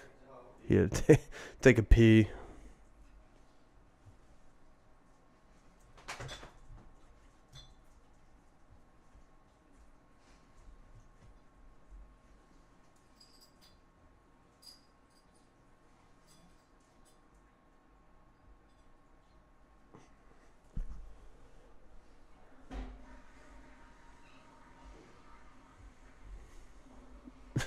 You're supposed to keep talking, Dan. Yeah, I couldn't think of anything to talk about. I figured we could probably cut it out. I listened to the Bill Burke podcast. Nah, I ain't gonna cut it out. I like that. I like the genuine. I gotta pee. I gotta go. Bill Burr podcast, man. It's funny because he'll sit there and I gotta take this phone call or I gotta pee or whatever, and all of a sudden it goes silent, and then immediately he's back. Yeah, he's like, I'm back. Because they cut it out. He always just cuts it. Yeah, I don't really feel like spending a whole lot of time editing. I mean, I've spent a lot of time on the podcast, and I spent a lot of time on my website and setting it all up and everything, and I don't feel like going back and spending more time editing shit and fucking cutting out dead air, and like, I don't give a fuck. Like, That'd people be another can wait. hour you add to your... Yeah. Well, it'd be an hour of you just listening to it to figure out what needs to be edited. And Totally. And then you got to add on whatever time it takes on top of that. Yeah, I'm totally fine with people just waiting 30 seconds for me to pee. Yeah. Like, fucking whatever. I do appreciate everyone listening. I didn't give him a shout out yet. Trask, thank you again for the intro. Trask now, his SoundCloud's linked on all my posts. Go check him out. He's up in Flagstaff, Arizona. He's killing it. So thank you again, Trask. Go check that shit out. And Nick Kraft helped me out with my logo and the website. Thank you again, man. Really, really appreciate it. And thank you everyone who's listened so far. Definitely appreciate all the feedback I've gotten. Appreciate all the kind words everyone said and everyone who's listened. Really appreciate it. And if you have enjoyed the podcast so far, please share it and keep sharing it with your friends and let people know. Help me get people listening. I'm really struggling getting the podcast out there and getting new listeners. So just help me out. Help me out with the word of mouth campaign and kind of keep us going. Really appreciate everyone who's listened so far. Especially if they're listening to this conversation. Yeah, man. We've been all over the place. I think people like that, though. I think people like the genuine conversations of, like, yesterday, me and Tyler bounced from, like, gun control to aliens. I was just like, do you believe in aliens? Like, I don't know how we transitioned there, but, I mean, in the flow of a conversation, it just happens, you know? Like, it's like, I don't want to, like, stick to, that was when I was trying to decide, like, what kind of podcast to make and shit like that. Like, I didn't want to make a podcast like people make, you know, superhero podcasts or comic book podcasts or, like you were saying, political ones or like now you could jump everywhere and hit every subject. Yeah, like I don't want to put myself pigeonholed in that area where people listen to my podcast because, like, oh, Jeremy does like a movie podcast where he talks about movies all the time. Like, I don't want to talk about movies all the time. Just talk about whatever happens. Yeah, you know. We should ever go into have you ever thought about a end of the world situation podcast? What do you mean? If zombies happen or whatever. Because I got about 7 hours worth of information I can throw at you. Let's hear it. Let's talk about it. You want to talk about that now? Yeah, I don't give a fuck. Okay. So... End of the world, like what? Like you're talking like doomsday prepping? I'm talking like the TV show Doomsday Preppers? I'm talking like you are at your house right now with your lady and your dog. And shit hits the fan. What do we do? And shit hits the fan, and it's like, dude, we gotta go. Like, or we gotta stay. Depends on what your mindset is on it. But like, yeah, the global market crashes and zombies attack or whatever. Like, what am I doing right now to prepare? Yeah, like what's your game plan if shit hits the fan right now? I guess realistically, I don't have one, and it depends on the situation. I've been regarding of what I would do, but hopefully I could hit you up. I've been planning it forever. I'd like to super friend up, but maybe that's not the best situation. If you go straight up to 17 to me up there. Yeah, that'd be nice, dude. I got it made out there. So I always thought that the ultimate goal would be to go north to like Flagstaff. Too many people. Like elevation would be ideal. Depends on the situation. But I don't know if you would want to go up there because supplies would be limited. You know what I'm saying? Be a situation because. But I always thought my ultimate plan would be count my bullets, just hunker down, count my resources, see how much food I have. Do we have time to go get more food, or do we just need to make do with what we got? See how much water we have and go from there. I think bullets are a big one. You got a big dog. That's good meat. I think. I'm just joking. I've thought about that. I would not lie.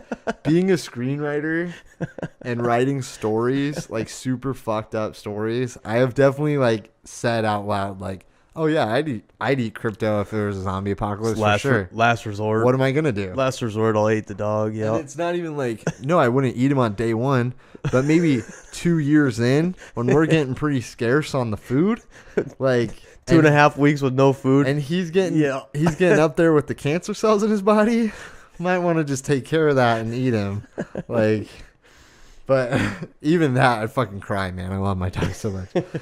No, but like, I do think the Doomsday Prepper shows have some kind of bearing in the sense of when we watch natural disasters happen these days, like what just happened in Texas and Louisiana, Florida, shit like that. Shit does hit the fan, and people do have to stay home for 3 weeks without being able to go anywhere. And it is kind of like, damn, like, I don't know if I could even make it 3 weeks with what I got in my fridge. I think I could. You know what I'm saying? I keep a stupid amount of water bottled, whatnot. The food, immediately I would start transferring most of my shit to the freezer to preserve what I could for as long as possible. Yeah. To freeze it. Once the freezer goes out though, then you got to start eating in order from what's not frozen. Yeah, I mean, what happens if electricity dies day one? Yep. Then you got to start dealing with that kind of stuff. Have you heard that? Processed food's good. Well, for survival, I'm absolutely against processed food. I'm a strict keto diet, and Are you? Yep, strict keto. Keto diet's like really controversial lately. Oh, dude, you want to go into that too? It's like growing into popularity. I think it's going to be the material for a lot of podcasts here, Dan. Yeah, I bring up keto later. I think it's going to be the new health study books within 30 years. I really do. I think it's good. I think it makes a lot of sense. It's the burning fat in your body, not eating carbs. I think carbs are cancer, man. It makes sense. I think carbs and sugar is cancer. I like a lot of the stuff Joe Rogan's been saying lately about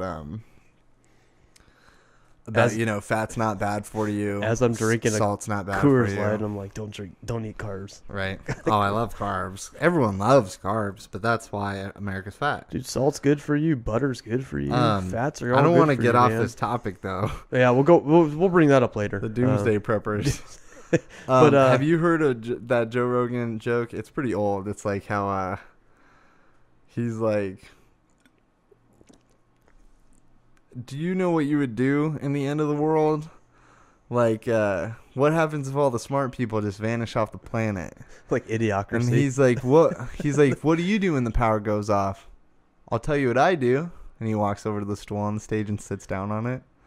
And he just looks around. He's like, this is what I do. Just sit around and wait for the power to come back on.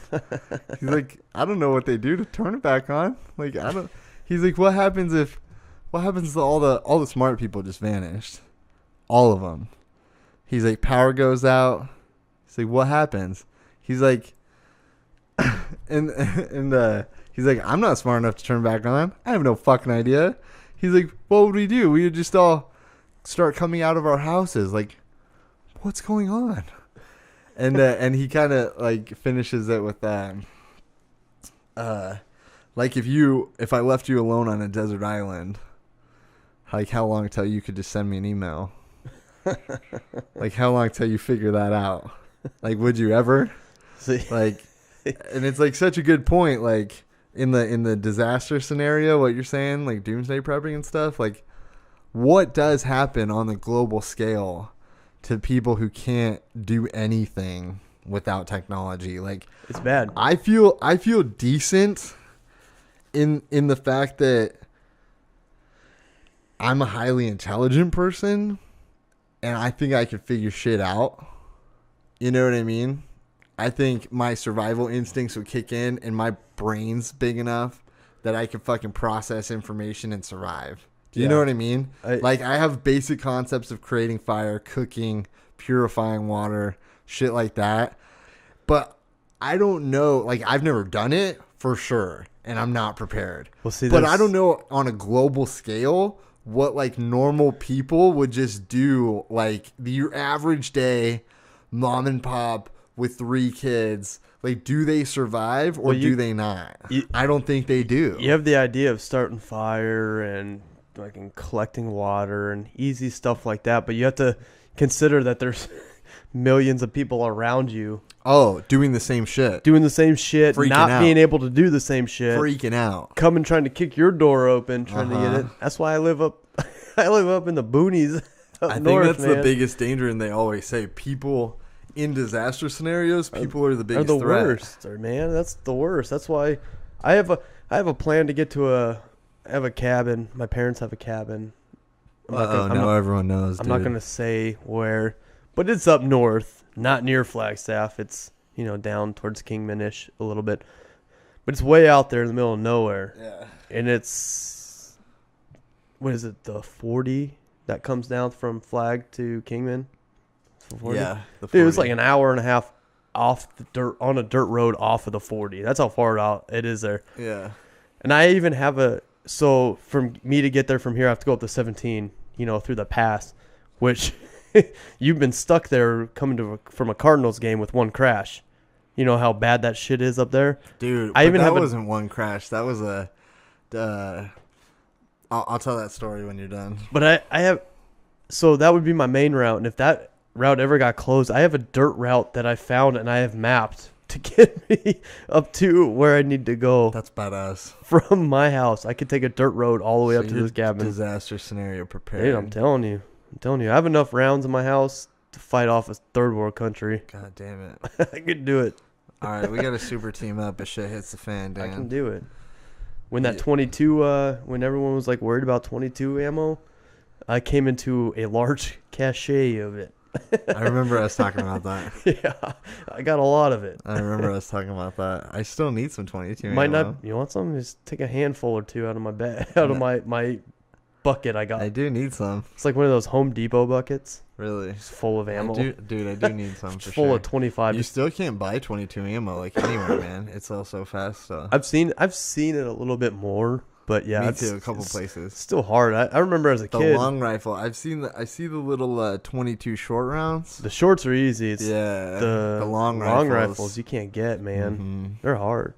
Or the mags you can't get either. Those mags are hard. Everyone's buying them. Mine are all long rifle, man. 22 Honestly, long rifle. Man, I still need to buy some more guns.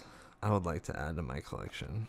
I got about 12 in my mind. I need a shotgun. I got about 12 in my mind that I want. I need a shotgun. Shotgun, that's the best gun in the world, man. The list. That's the best gun in the world. You can home defense, you can hunt. If I had to pick one gun to go the rest of my life with, shotgun, 12 gauge.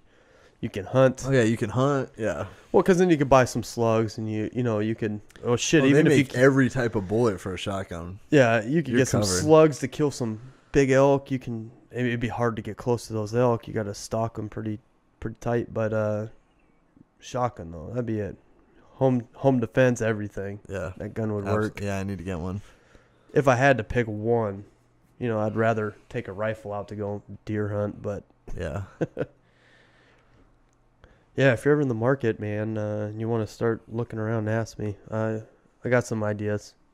I got some knowledge. I sold some guns for a while. No, I definitely need one. Oh, I know you did. I need one. Yeah, I sold. No, I thought I would go buy one from Jesse and Havasu. Dude, I went to a shop. Me and my dad went there. I want to go check it out. It's a really cool shop, man. It's really cool. I just don't go back to Havasu very often anymore. Me neither. That's why I made it a point that I went in there. Me and my dad went in there. Badass. He had some really cool shit, man. Yeah.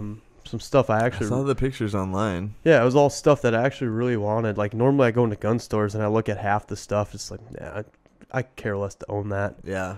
Dude, I was in his store and I was like, cool damn, shit. I want that. I want that. What's the name of it? Do you know?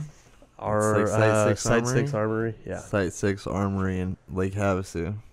Yeah, it's a really cool gun store, man. He's got a lot of cool stuff. I just kind of have this sense about me lately that I just like, if I have a friend that I can support that is doing something like that, like I would like to support them and spend my money at their store rather than a competitor store. You know what I mean? Like, yeah, man. I did my concealed carry with Jesse. Did you? Yep.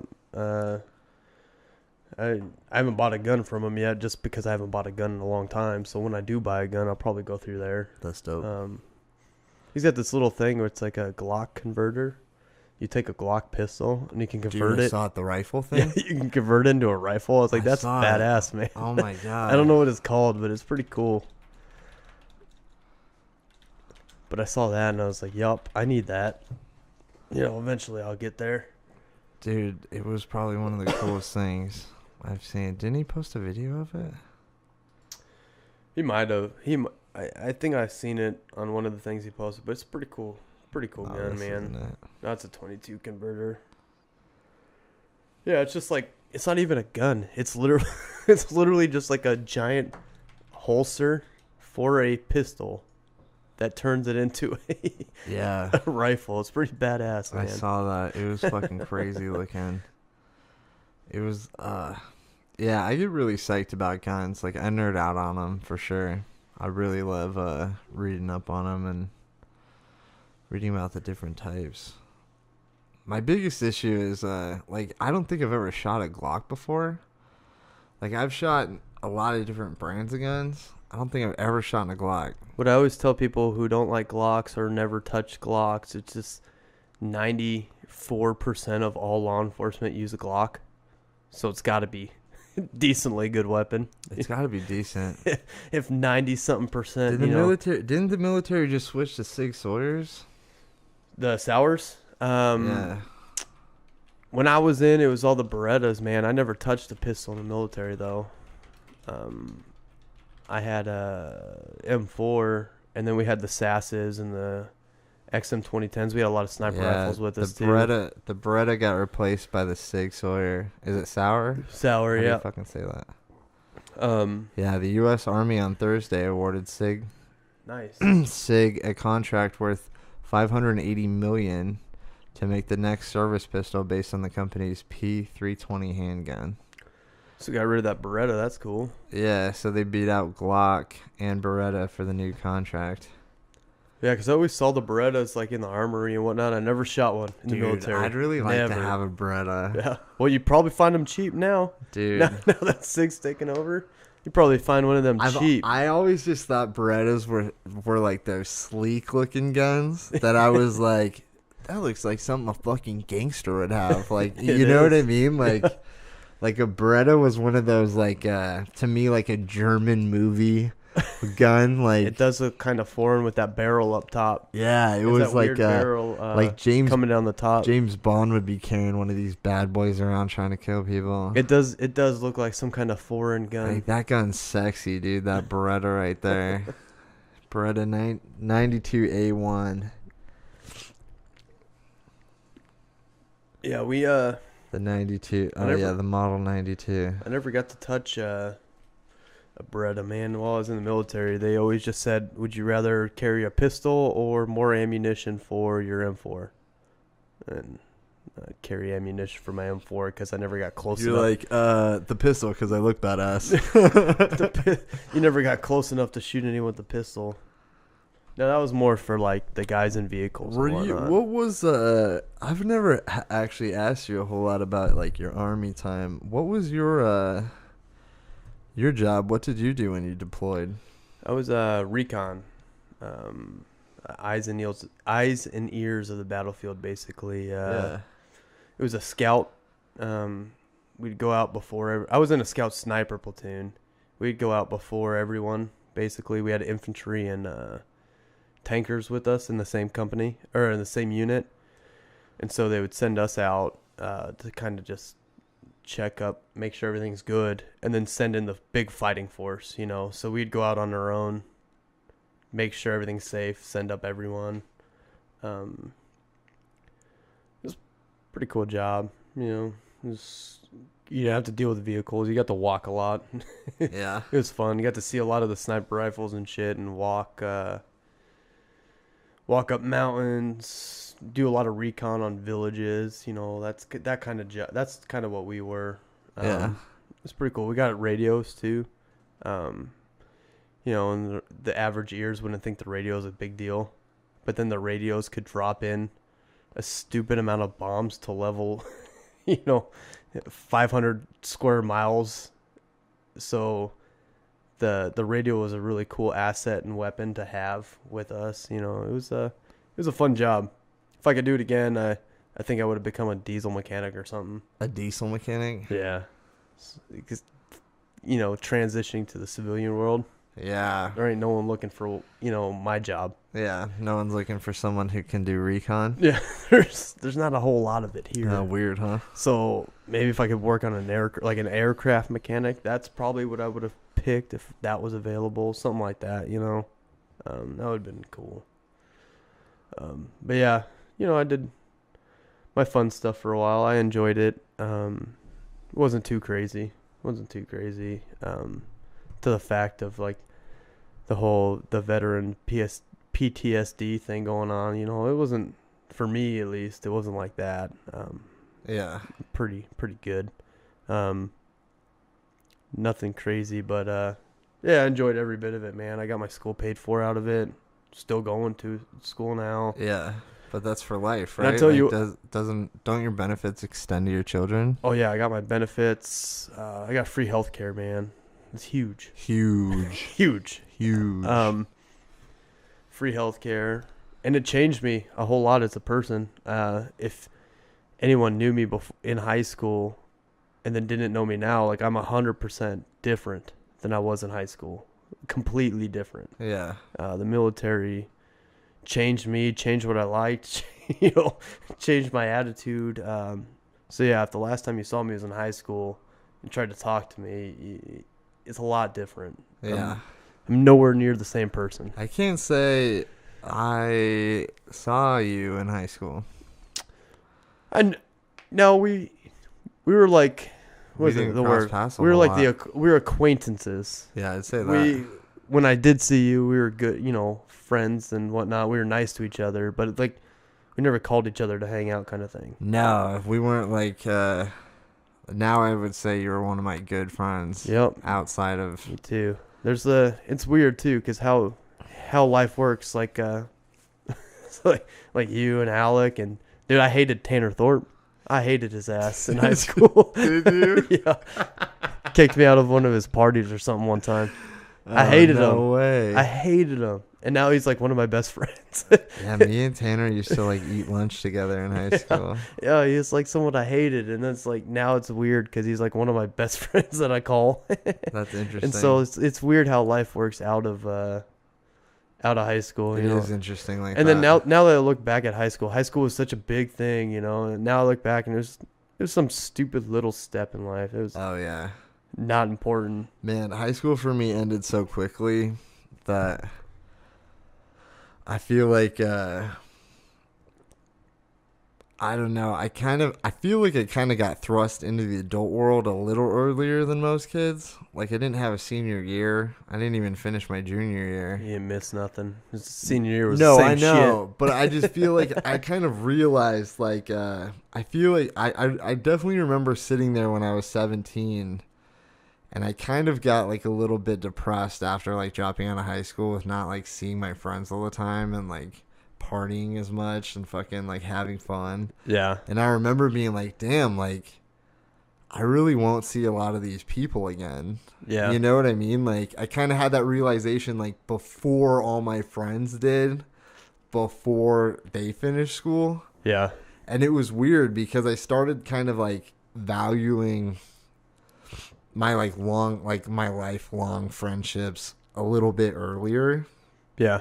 And like and then I just kind of like in college, I feel like I kind of just tried to focus more on that than like meeting new people. Yeah. And then it's like strange, like the way it worked out. Like a lot of the people I already knew that back then I didn't think would be my lifelong friends turned into lifelong friends from Havasu. You know what I mean? I feel you, like man. You and like like a lot of like the fantasy football groups of people, like yeah, our fantasy football, man. If I would have told you in high school, like you guys would be the guys I would be talking to the rest of my life, I wouldn't have said that. Joining the military and whatnot, like the friends I did have in high school, I hung out with. Shit, most of them fucking end up in jail and stuff. I don't want to say names out loud, but yeah, it's okay. A few of them that I'm sure you can remember, I hung out with. A lot of them in jail and shit. It's like, and then I joined the military and stuff. I never thought coming out of the military like I'd meet up with all this group of people again. So it was cool, man. I mean I wouldn't change it for the world. I think it's awesome, and we all get along, and except for Tanner and Jesse, and screw those guys. Especially Jesse. He's the worst. Oh man, I love Jesse. He's great. He's my favorite person to make fun of. Jesse's the best. No, I really want to eventually get more microphones, so maybe when people are here we can have like some group podcasts. We should get on here with like at least like 4 of us up here. Like yeah, I can hook up 4 mics, and I don't know. I mean, I could get a bigger soundboard eventually. But. Alec or Tanner, and then just bring Jesse in here. We just sit there and roast Jesse. It would be fun to do a fantasy football podcast. That'd be fun. Maybe at the next draft party we could work something out where we could do one. I plan on winning. Just kidding. I never win. Man, I'm always curious to see how it's gonna go. I got third last year, so. Did I get third? No, I don't even know. No, I didn't make it to the playoffs, so I stopped looking. I didn't care who won. I think I got as long third. as it wasn't Tanner. Who won last year? I don't even know. Chance, I think. Chance. I'm pretty sure Chance won. Yeah, because I beat Tony, I think. I don't fucking remember, dude. It's funny how like fantasy is one of those things that like once you lose, you don't care. Yep. All you're like is like, oh, I lost, so I don't care anymore. I haven't checked the little the message board we had on the app since I didn't make playoffs. I always delete the app when I lose. Since I didn't make playoffs, I haven't even looked at it. So they might have been talking to me on that, and I haven't said nothing to it. Dude, look at this sexy Beretta. I gotta change the screen. It's crazy, that coyote tan that they have. It's like my favorite color. All my guns are coyote tan. Oh, like the desert tan. Yeah. Like, I like that color. All my guns are coyote tan. Mine are all black, man. Bro. I like black. Well, my AR is black, but you own an AR, bro, an assault rifle? Oh God, yeah, I own one. It was actually illegal for a while. An Arlington rifle. It was the Armor Light, man. Armor Light, that's it. I always say Arlington instead of Armor Light. It was the first company that made the gun was Armor Light. Armor Light, that's why it's AR. And the AR-15 that's how they named it. And it's just like, so it's just like the Keurig now. But not all the Keurigs are Keurigs. But now every gun is an AR. But they're all ARs now. It's the same thing with Keurigs. Every time you look at any pod coffee thing, it's a Keurig. Yeah. Most of them aren't. They're all knockoffs. Yeah. It's the same shit, man. It's all fucking stupid. So, assault rifle. I was really stoned doing that podcast, and I was trying to make a point. Did you listen to that one, my solo one? I was trying to make a point about what an assault rifle is versus a semi-automatic weapon and an AR-15, and it got really lost in context there because I was stoned and my brain wasn't fully functioning at the time. Well, an AR, an assault rifle. AR is one gun that's a brand, and it's an AR. It's a gun that was made, and then a bunch of guns were copied off of it. Yes. And then an assault rifle is any rifle that assaults someone. That's an assault rifle. Yep. Because you could have a hammer, and it's a hammer. You assault someone with that hammer, it's an assault hammer. That's basically what it is. Right. Man. An assault rifle is defined as a rapid-fire, magazine-fed automatic rifle designed for infantry use. But lately in the media, it's just turned into this catch-22 term as any automatic, semi-automatic, single-fire, any kind of gun that looks in the form of an AR or an M4 or anything like that. An AK-47 is the most popular. They call it an assault rifle. Yep.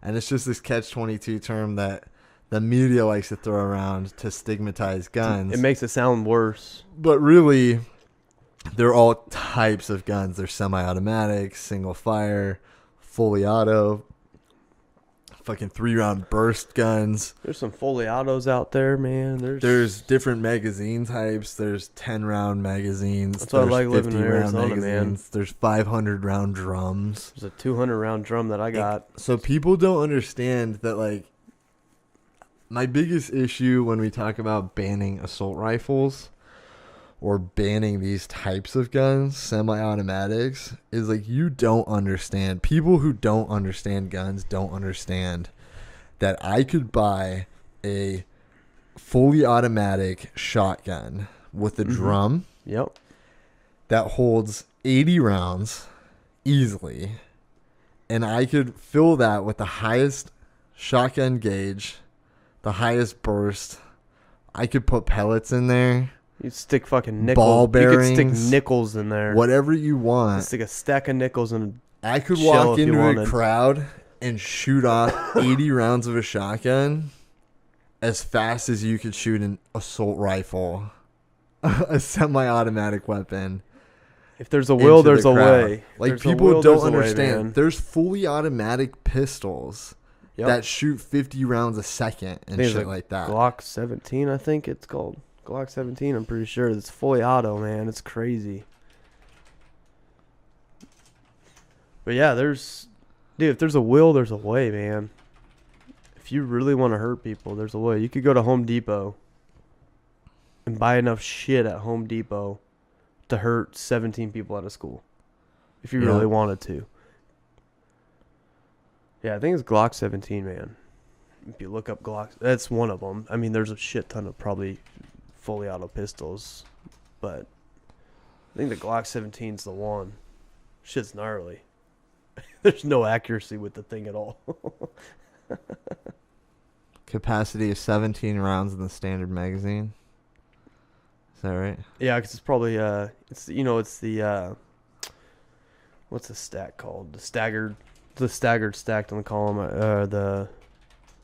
I'm thinking military patrol right now. Staggered stack in the magazine. I think. I don't know. Yeah. So this is the Glock 18. Maybe it is a Glock. Officially, it can get off 1,200 rounds per minute. So that's a pistol. It says it can shoot 33 rounds with less than 3 seconds. 33 rounds, less than 3 seconds. See, that's a pistol. Out of a pistol. People don't understand. The issue's not the type of gun we're talking about. It's like guns are so fucking destructive that like people need to get over talking about ARs like they're fucking the most deadly thing in the world. Well, you seen people could use a pistol. You seen the statistic of AR deaths versus like knife deaths versus fist deaths out there? It's like AR's barely a little notch when it comes to knife deaths. Really? Yeah. I would have to look that stat up for you, but the amount of deaths caused by a knife is like significantly higher. All right, we're gonna prove this. We're gonna just check it.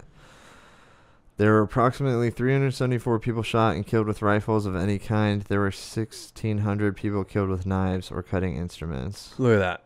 That's huge. This was in the year of 2016, according to crime statistics published by the FBI. And that's rifles of any kind, too. That's... I would like to see what they classify a rifle as, you know. That could go all the way to a shotgun, depending on the person saying it, you know. Any shoulder-fired weapon. Yeah, this says, according to the FBI for 2016, 11,000 of the 15,000 murders in the United States were committed by firearms. Handguns were the most common, though. The most, yep. Used in 7,100 of the cases. 3,200 cases, the type of gun was not reported or was listed as other in 903 instances.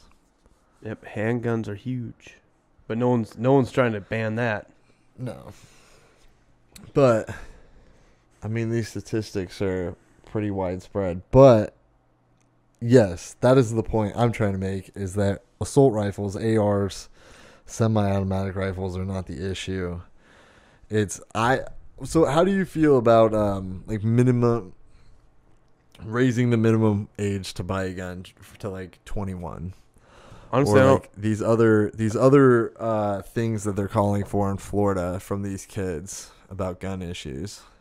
I know they wanted stricter gun vetting, like yeah, for sure, processing. I think yeah, definitely.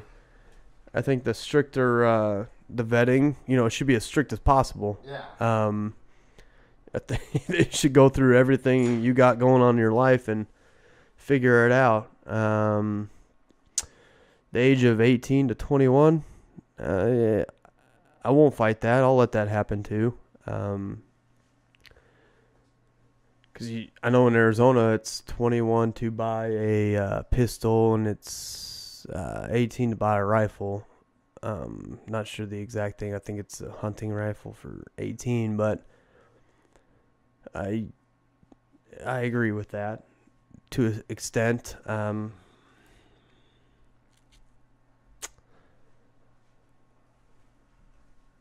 was hearing it. You hear? On the missile ages. Yeah, you heard me on that. Yeah, I wouldn't fight the pistol, or the raising the age of 21 because in Arizona it's 18 for rifle, 21 for pistol. So I wouldn't fight that at all. I mean, we already kind of covered the teacher thing. I was just wanting to get your opinion on these other measures they're talking about. Yeah, I'm okay with that. I'm not okay with him trying to Trump trying to get rid of the bump stock. Not okay with that. You're not okay with that? No. One, I think the bump stock's stupid. I think it's a stupid thing. You can do that. So why can't you get rid of it if you don't like it anyway? Because I feel like you start taking off one tiny little gun right. You think it's the beginning? I think it's the beginning where you can start taking off multiple gun rights. The next president changes some more. And I think that's just the stepping stone. Because if you look back in history, man, they haven't really cut into the gun rights at all. They've tried, and they've never been successful. Yeah. This is their first time being a little bit successful, and I think it's just going to build on. Personally, I'll never own a bump stock. I think it's a stupid piece of equipment, and I could do the exact same thing with my finger. So that's the exact thing I told someone after the Vegas shooting happened. I can shoot that fast with someone asked me my finger. About like, we were just talking about it, and they were talking about bump stocks, and I was like, yeah, I don't think that's the issue. And they're like, well, it's like this crazy, like they were like describing it how the media described it, like what a bump stock was. And I was like, no, a bump stock is this piece of garbage, fucking piece of plastic, fake. If you know what a stock is on the end of your gun, it's the part that goes up to your fucking shoulder. Yeah. And it's like a fake one that goes over the real one, basically. Just a slide on top of the and real it starts one. sliding back and forth, and basically makes it so the gun slides back and forth, so you don't have to move it yourself. You hold the trigger, and the momentum of the gun bounces back and forth. Yeah, and you basically get, I don't know the rate per second on it, but almost a fully auto. And I have with no accuracy. I have shot one in my life, and it was a piece of garbage. See, I never shot any, and I couldn't. I don't it was even a want piece to of garbage. shoot it. By I don't like, even want to shoot it.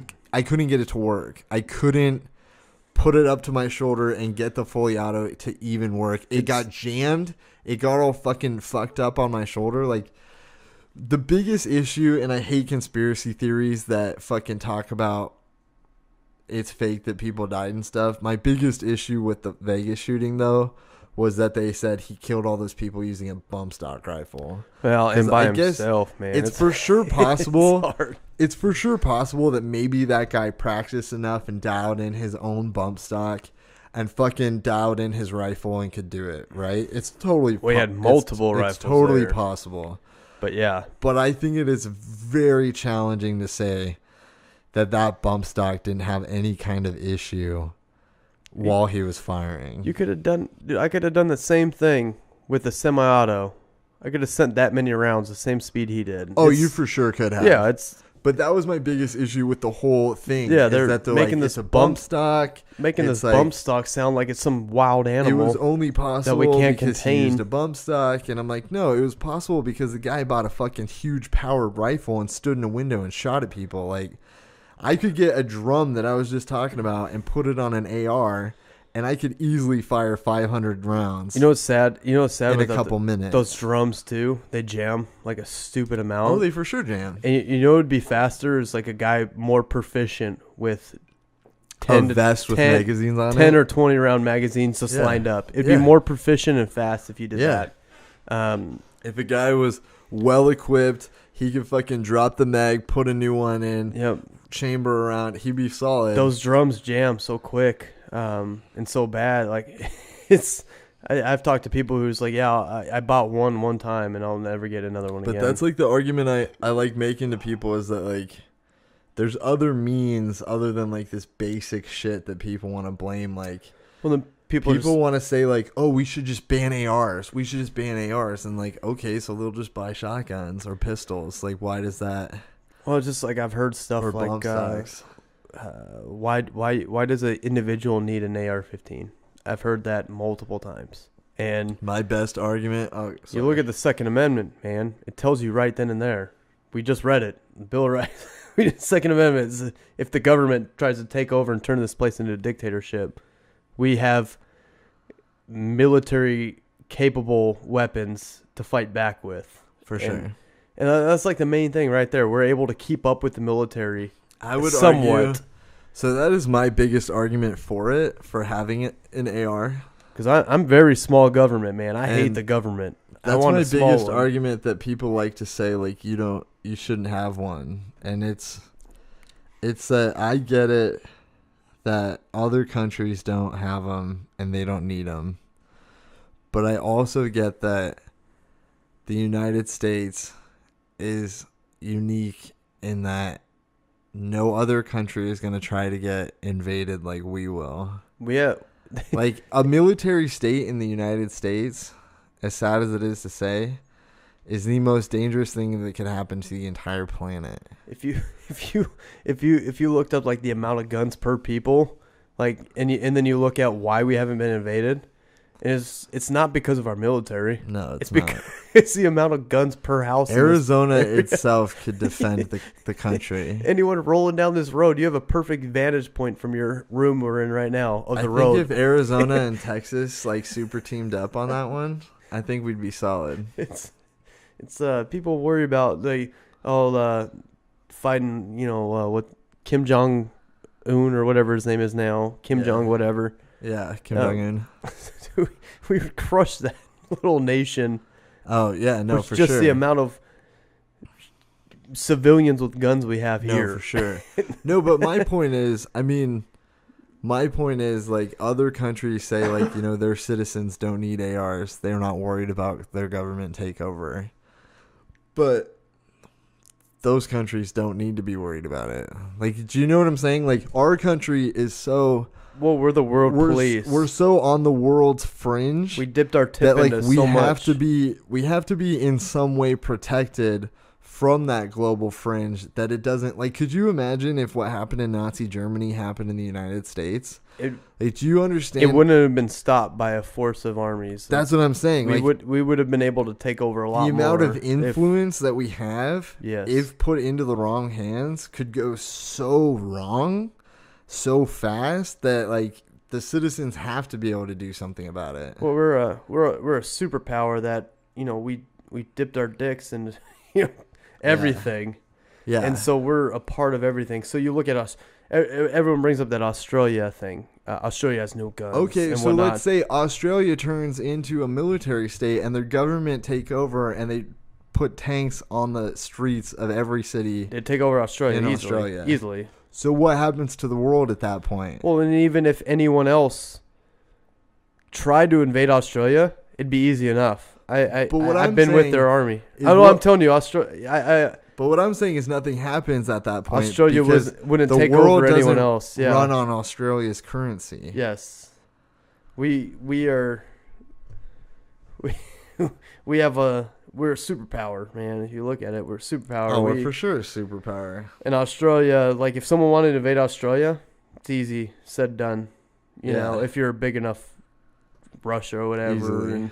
and America didn't step in. Easily. You take over that place easy. Because they got a military, but they got a small military. And they have no civilians with guns. You try to bring in another army into our states. But it wouldn't be a global threat. Like Australia... There's nothing down there. Australia going evil, like Nazi Germany, wouldn't be a global threat like Nazi America would be. That'd be actually... And I know that's a bad They'd be a real easy threat. But I'm just saying, it's like... People need to recognize that, like, we're on this different global scale than other countries. We always compare ourselves, like, we're almost 400 million people. They always are like, well, this country of 2 million people does this. And it's like, yeah, that's 2 million people, man. Or when, like, the statistic you brought up, the education levels. You look at the education levels in, like, the smartest countries, like Finland, Switzerland. Yeah. It's like, well, you got 1 million people in your fucking country. Yeah. We got a lot of shit going on over here. Yeah. That is accurate too. We got a lot of cultures and different things going on over here. We can't keep everyone up we can't on the same level. We don't have everyone at 4.0s. You know, Dude, that is a fact. so there's a lot of Okay, so that's what I was talking to Tyler about yesterday. Is we were talking about like not education, like healthcare, and how we couldn't have like a global or like a government subsidized healthcare where like it was free because like the standards would go down. Like, like free healthcare, like shithole areas would be shithole's Trump's word. That's why I use it. people got so mad at that too. That was so stupid. But in a bad area, they would have bad doctors, and good areas would have better doctors, even if it's government healthcare. And it all looks at the pay. But I was saying like that's still what happens today. That's all the pay, man. That's why. Is that it's still a money. normal thing though? Like even if it was subsidized by the government, they still wouldn't get paid what they're getting paid. That's why healthcare has never gone free like Canada's. Because look at Canada. Canada, you're paying $8 a gallon of milk and everything for taxes to make up for these doctors' paychecks and these extra paychecks that you're paying for this free thing. Yeah. That's why we do have good doctors here in America, but it's only certain areas, yes. But what I'm getting at is like we have such a high population. Yeah, it'd be really hard to do that. No, but what I was saying is, do you think we would have like how we have such an influx of doctors who like go down to like third world countries and like Central America or like Africa and like work for free doing like doctor, I think that's awesome. like do you think if we went like some kind of government subsidized area and you have like an experience with government healthcare in the VA system, do you think it would be possible that we have an amount of citizens who would be willing to work for less money and do the good work of the noble like healthcare game here in the States to fit that demand to have like both a public and a private sector for healthcare? Like, do you think like we have so many people that we could fill that niche need to have both areas if we explored like a Medicaid for all kind of system? I think it'd be tough.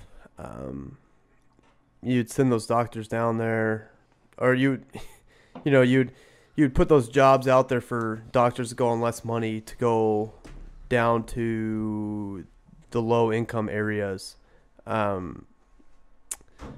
And then while they went through the same education and the same debt as all the other doctors working up in Beverly Hills making 5 times what they're making, I don't know. I feel like there's going to be those doctors that are like, hey, I could work down here for jack shit, or I could work up here for quadruple my money. That's what I'm saying. I think it'd be hard, man. I think it'd be hard. But I'm saying there already is.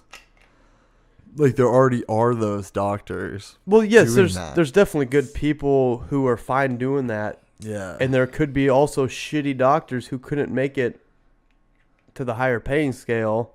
Yeah. And that are down there. I want to believe that most of them are just good and they just want to work in the shittier neighborhoods, to benefit whatnot. And I think that'd be better. Yeah. I just feel like everyone's eyes are going to be on the prize, the doctors making 6 figures like nothing. See, I just don't know if I can agree with that, because I feel like there's already so many people that are so beyond that role and that point that they're okay making nothing and they're okay working in these countries for free. I'm sure there are those people out there. I just don't know if. And I was trying to talk to him about maybe it's the answer to that is exploring other alternatives in the sense of we need a better job market system that can fit people with desired jobs to their needs and to their desires. Like people, like a doctor like that wants a decent paying job, but in a low income area. And they're okay working for less than they make now because that's what they want to do. Like some kind of website, social media platform or something that helps people connect to like the jobs they're looking for. Do you know what I'm saying? Like we have such a problem in today's job market. You're saying that people can't find job like me. Like I can't find an entry level film job in the Phoenix area that fits my small niche of experience with business analyst and communications. Do you know what I'm saying? Like some kind of platform like LinkedIn or something that would help people find like an outlet and give them the job they want. So you're saying like doctors wanting to work for these low income areas, but they can't find them. Is that what you're kind of saying? Like they can't find the job opportunities for it? Well, no, like if we opened up this system for government healthcare and said like, yeah, all these areas need doctors. Like, how do we find them? Like, and that's what I mean. Like some kind of system so that people can raise their hand essentially on the virtual scale and say like, I'm a doctor, I would like to do that. And it would be like a system that is actually beneficial for the doctor and a job.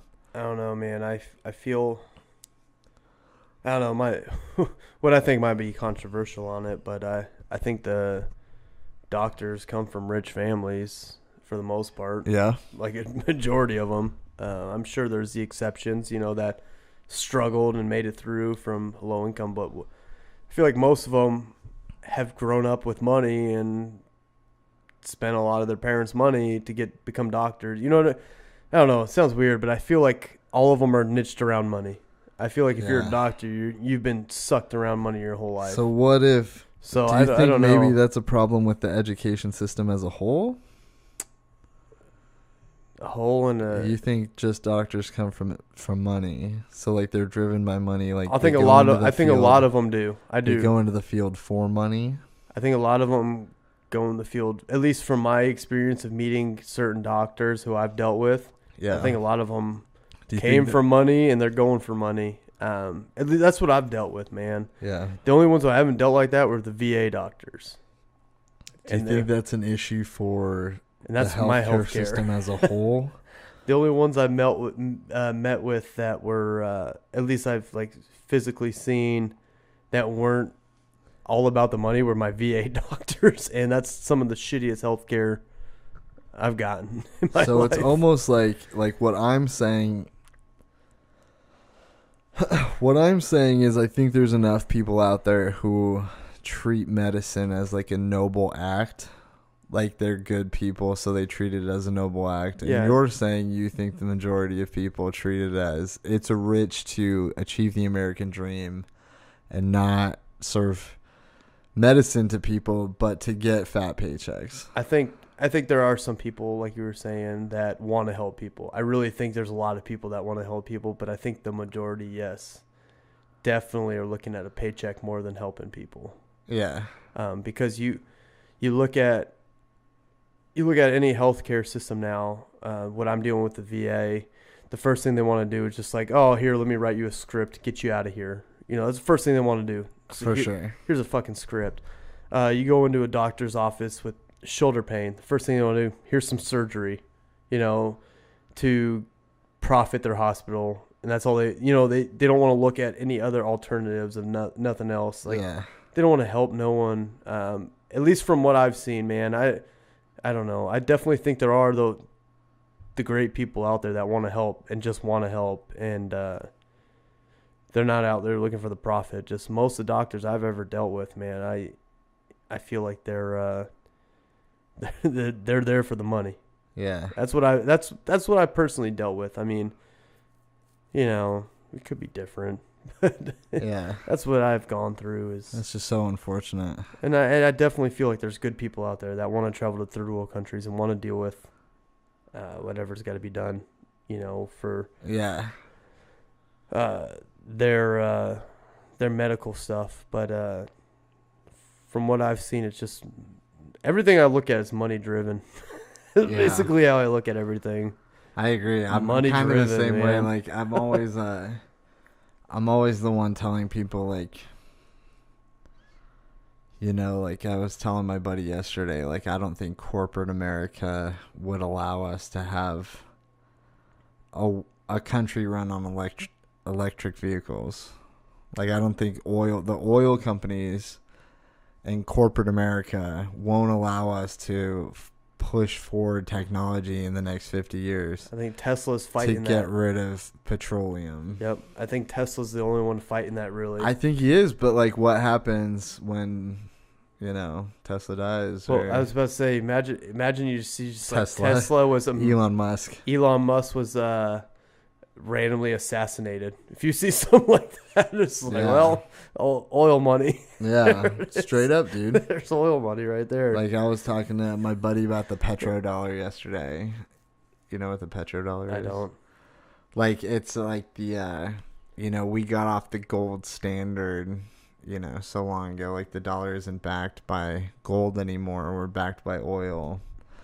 So, like, the petrodollar is, we established that with Saudi Arabia, that all oil transactions through them would go through the American dollar. So every country would have to convert their own money into American dollars to buy oil from Saudi Arabia and the surrounding kingdoms.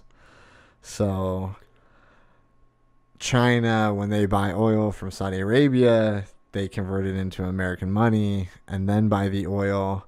So the oil market is propped up by the dollar. Like, the American dollar to our economy is the petrodollar, essentially, right? So, it's possible that eventually one day we lose our gold standard and Saudi Arabia or whoever decides that the petrodollar is Chinese currency now. America converts into Chinese currency to buy oil. Everyone else does too. And that props up the Chinese currency. And then America's not the global superpower anymore. And the American dollar kind of suffers exponentially and puts us in like something like another Great Depression. Yeah, that's another weird that's a crazy topic to go down a rabbit hole on. Yeah. I feel like I jumped down there. But like, what I'm saying by that is, to sum up, it's just that the corporate America is very driven on oil. The dollar itself is propped up by oil. And I think we're very motivated to destroy any future progress to move away from oil. Do you know what I'm saying? I agree. Oil is very prominent. That's why we still don't have solar farms everywhere. That's why we still don't have fucking wind turbines everywhere. Yeah, oil is definitely the biggest money maker in the world right now. Absolutely. And then oil is the biggest money maker, and then you're talking about solar. You look at, have you met anyone with solar before, like with their houses? They pay, like my parents pay, they have it on their house. They just got it not too long ago, and they pay like $100 or something bucks a month as their electricity bill, but it's to pay for the solar, like in a payment plan. Yeah. So they're paying like $100 a month and $0 on electric. Yeah. And so once they pay off their solar panels, yes, it's like $0 for electricity yes, to run their house. Yes. And you look at that and it's just like, why isn't that everywhere? I don't know why it's not everywhere, to be honest with you, man. Why is that not everywhere? I genuinely think in Arizona for sure. Oh, in the Sunshine States, we're good.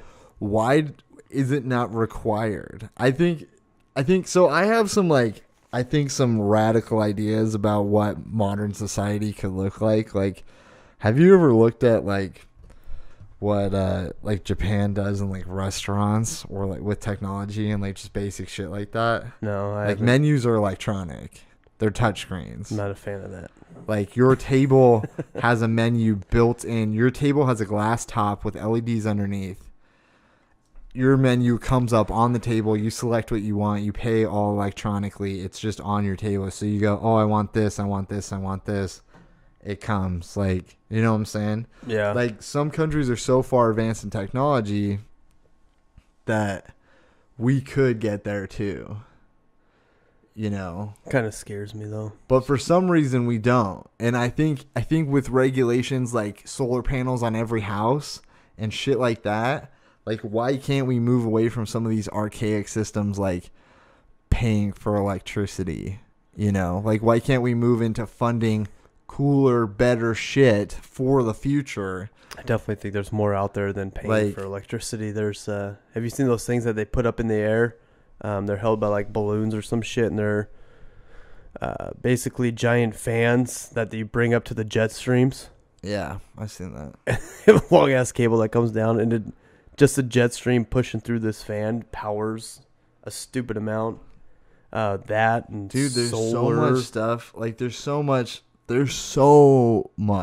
that we could do. Solar's the biggest one, especially for us. Like, not obviously like Washington or Oregon, those kind of places, but and then I don't know shit about the East Coast, but like Midwest states, the rest of the West Coast besides Northern California, Oregon, and Washington, like where it's sunny, solar panels should be everywhere. Yeah. Everywhere. Well, the argument, I guess, is that like the technology maybe is not good enough to like support that type of like output, but wouldn't it be worth exploring the expansion of the technology and the research behind it to get it to that point then? I could see the argument too on the amount of energy it takes to make a solar panel and how bad that is on the government or the environment. Just like people with their Priuses, you think they're doing a better thing for the world, but you know, it costs the amount of energy spent to build that Prius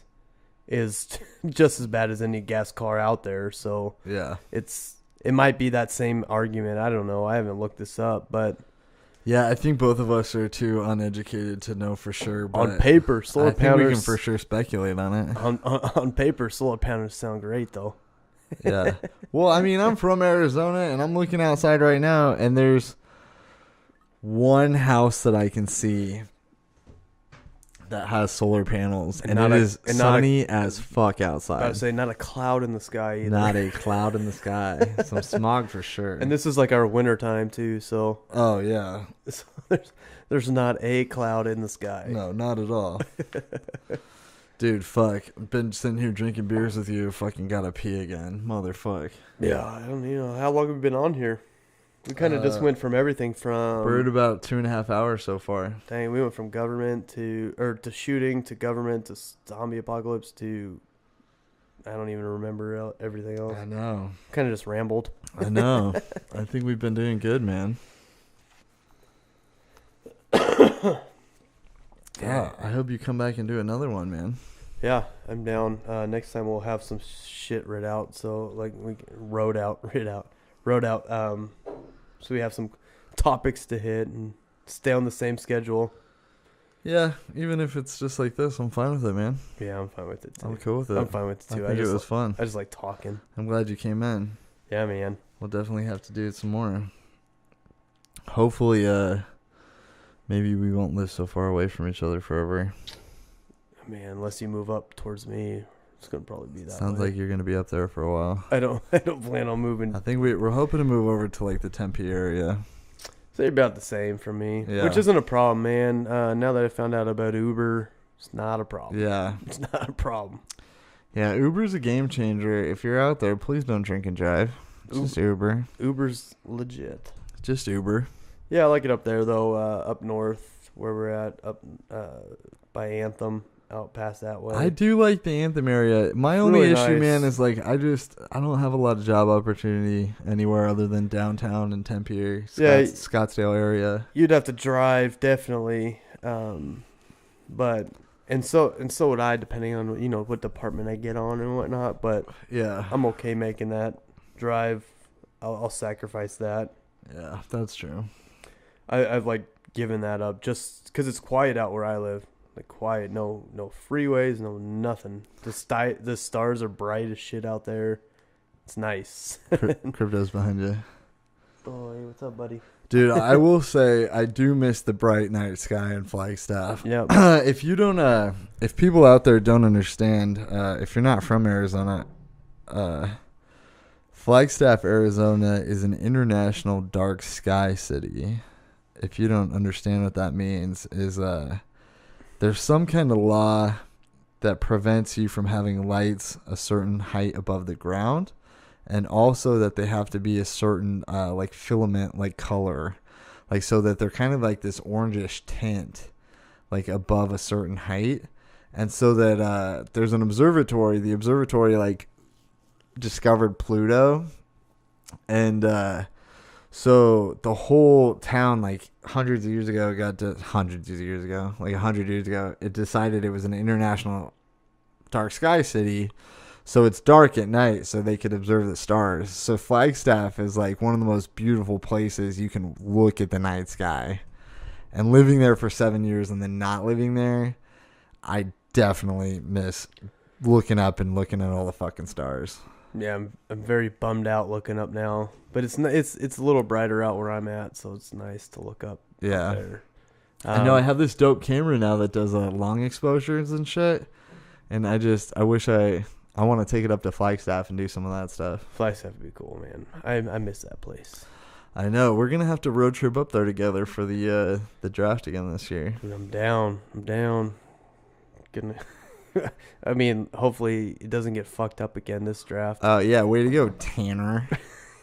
Never forget. Last draft got fucked up so bad. I wanted to win so bad to put that fucking on the trophy, dude. Hashtag never forget. I'm already in the works of making a t-shirt. Oh, I have my Dodgers shirt downstairs that I have to wear to the draft. Oh, I didn't make that bet. I owe Brian like 50. You pussed out, man. I owe Brian like 50 or $100 or something. Why did you fucking couldn't commit to the jersey, you son of a bitch? No, I made the bet that the Diamondbacks would win the Dodgers in the playoffs. I know, but I bet him the jersey and you wouldn't do it. He bet the jersey that you'd have to wear that, but then I was like, do it. My comment back was like, I have a never forget t-shirt with Tanner that I wanted to wear, and he said acceptable, and I just owe him the money now. You didn't pay him? Not yet. I was gonna pay him on the draft. Oh, I paid him already. Yeah. Yeah, and I bought the shirt. I bought my Dodgers shirt on Black Friday in California. So it's cheap. Yeah, I bought it for like $9. I should show you it though. It's like a legit Dodgers shirt. Yeah. I plan on just paying him, at the draft. That's what I was thinking. I don't know if he wants it earlier. He hasn't hit me up, so he probably forgot. Shit. Yeah, he probably forgot now.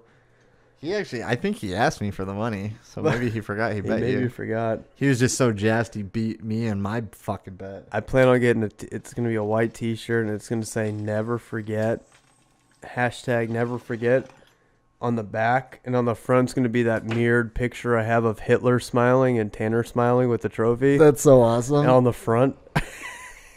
That's so awesome. We got to make that happen for sure. That's my plan. Never forget. Oh my God. That's so classic. Yeah, that'll be fun.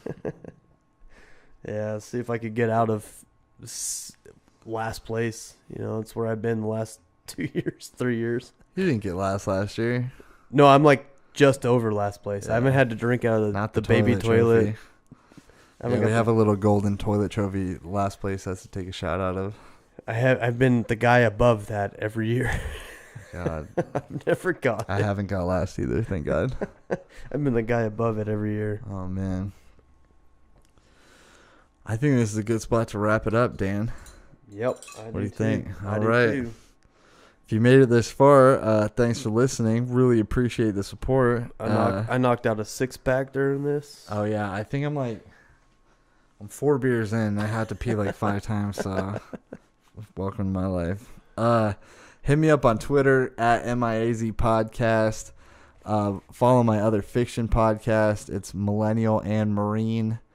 This podcast, Millennial in Arizona, is available on iTunes, Podbean, Stitcher, Pocket Casts, whatever your podcast app is, probably on there. All right. Thanks again, everyone. Thanks again, Dan, for being here. Oh, thanks for having me, man. Yeah, for sure. Can't wait for another one, man. Yeah, next time will be fun. Oh, yeah. All right. Later, everybody. Peace.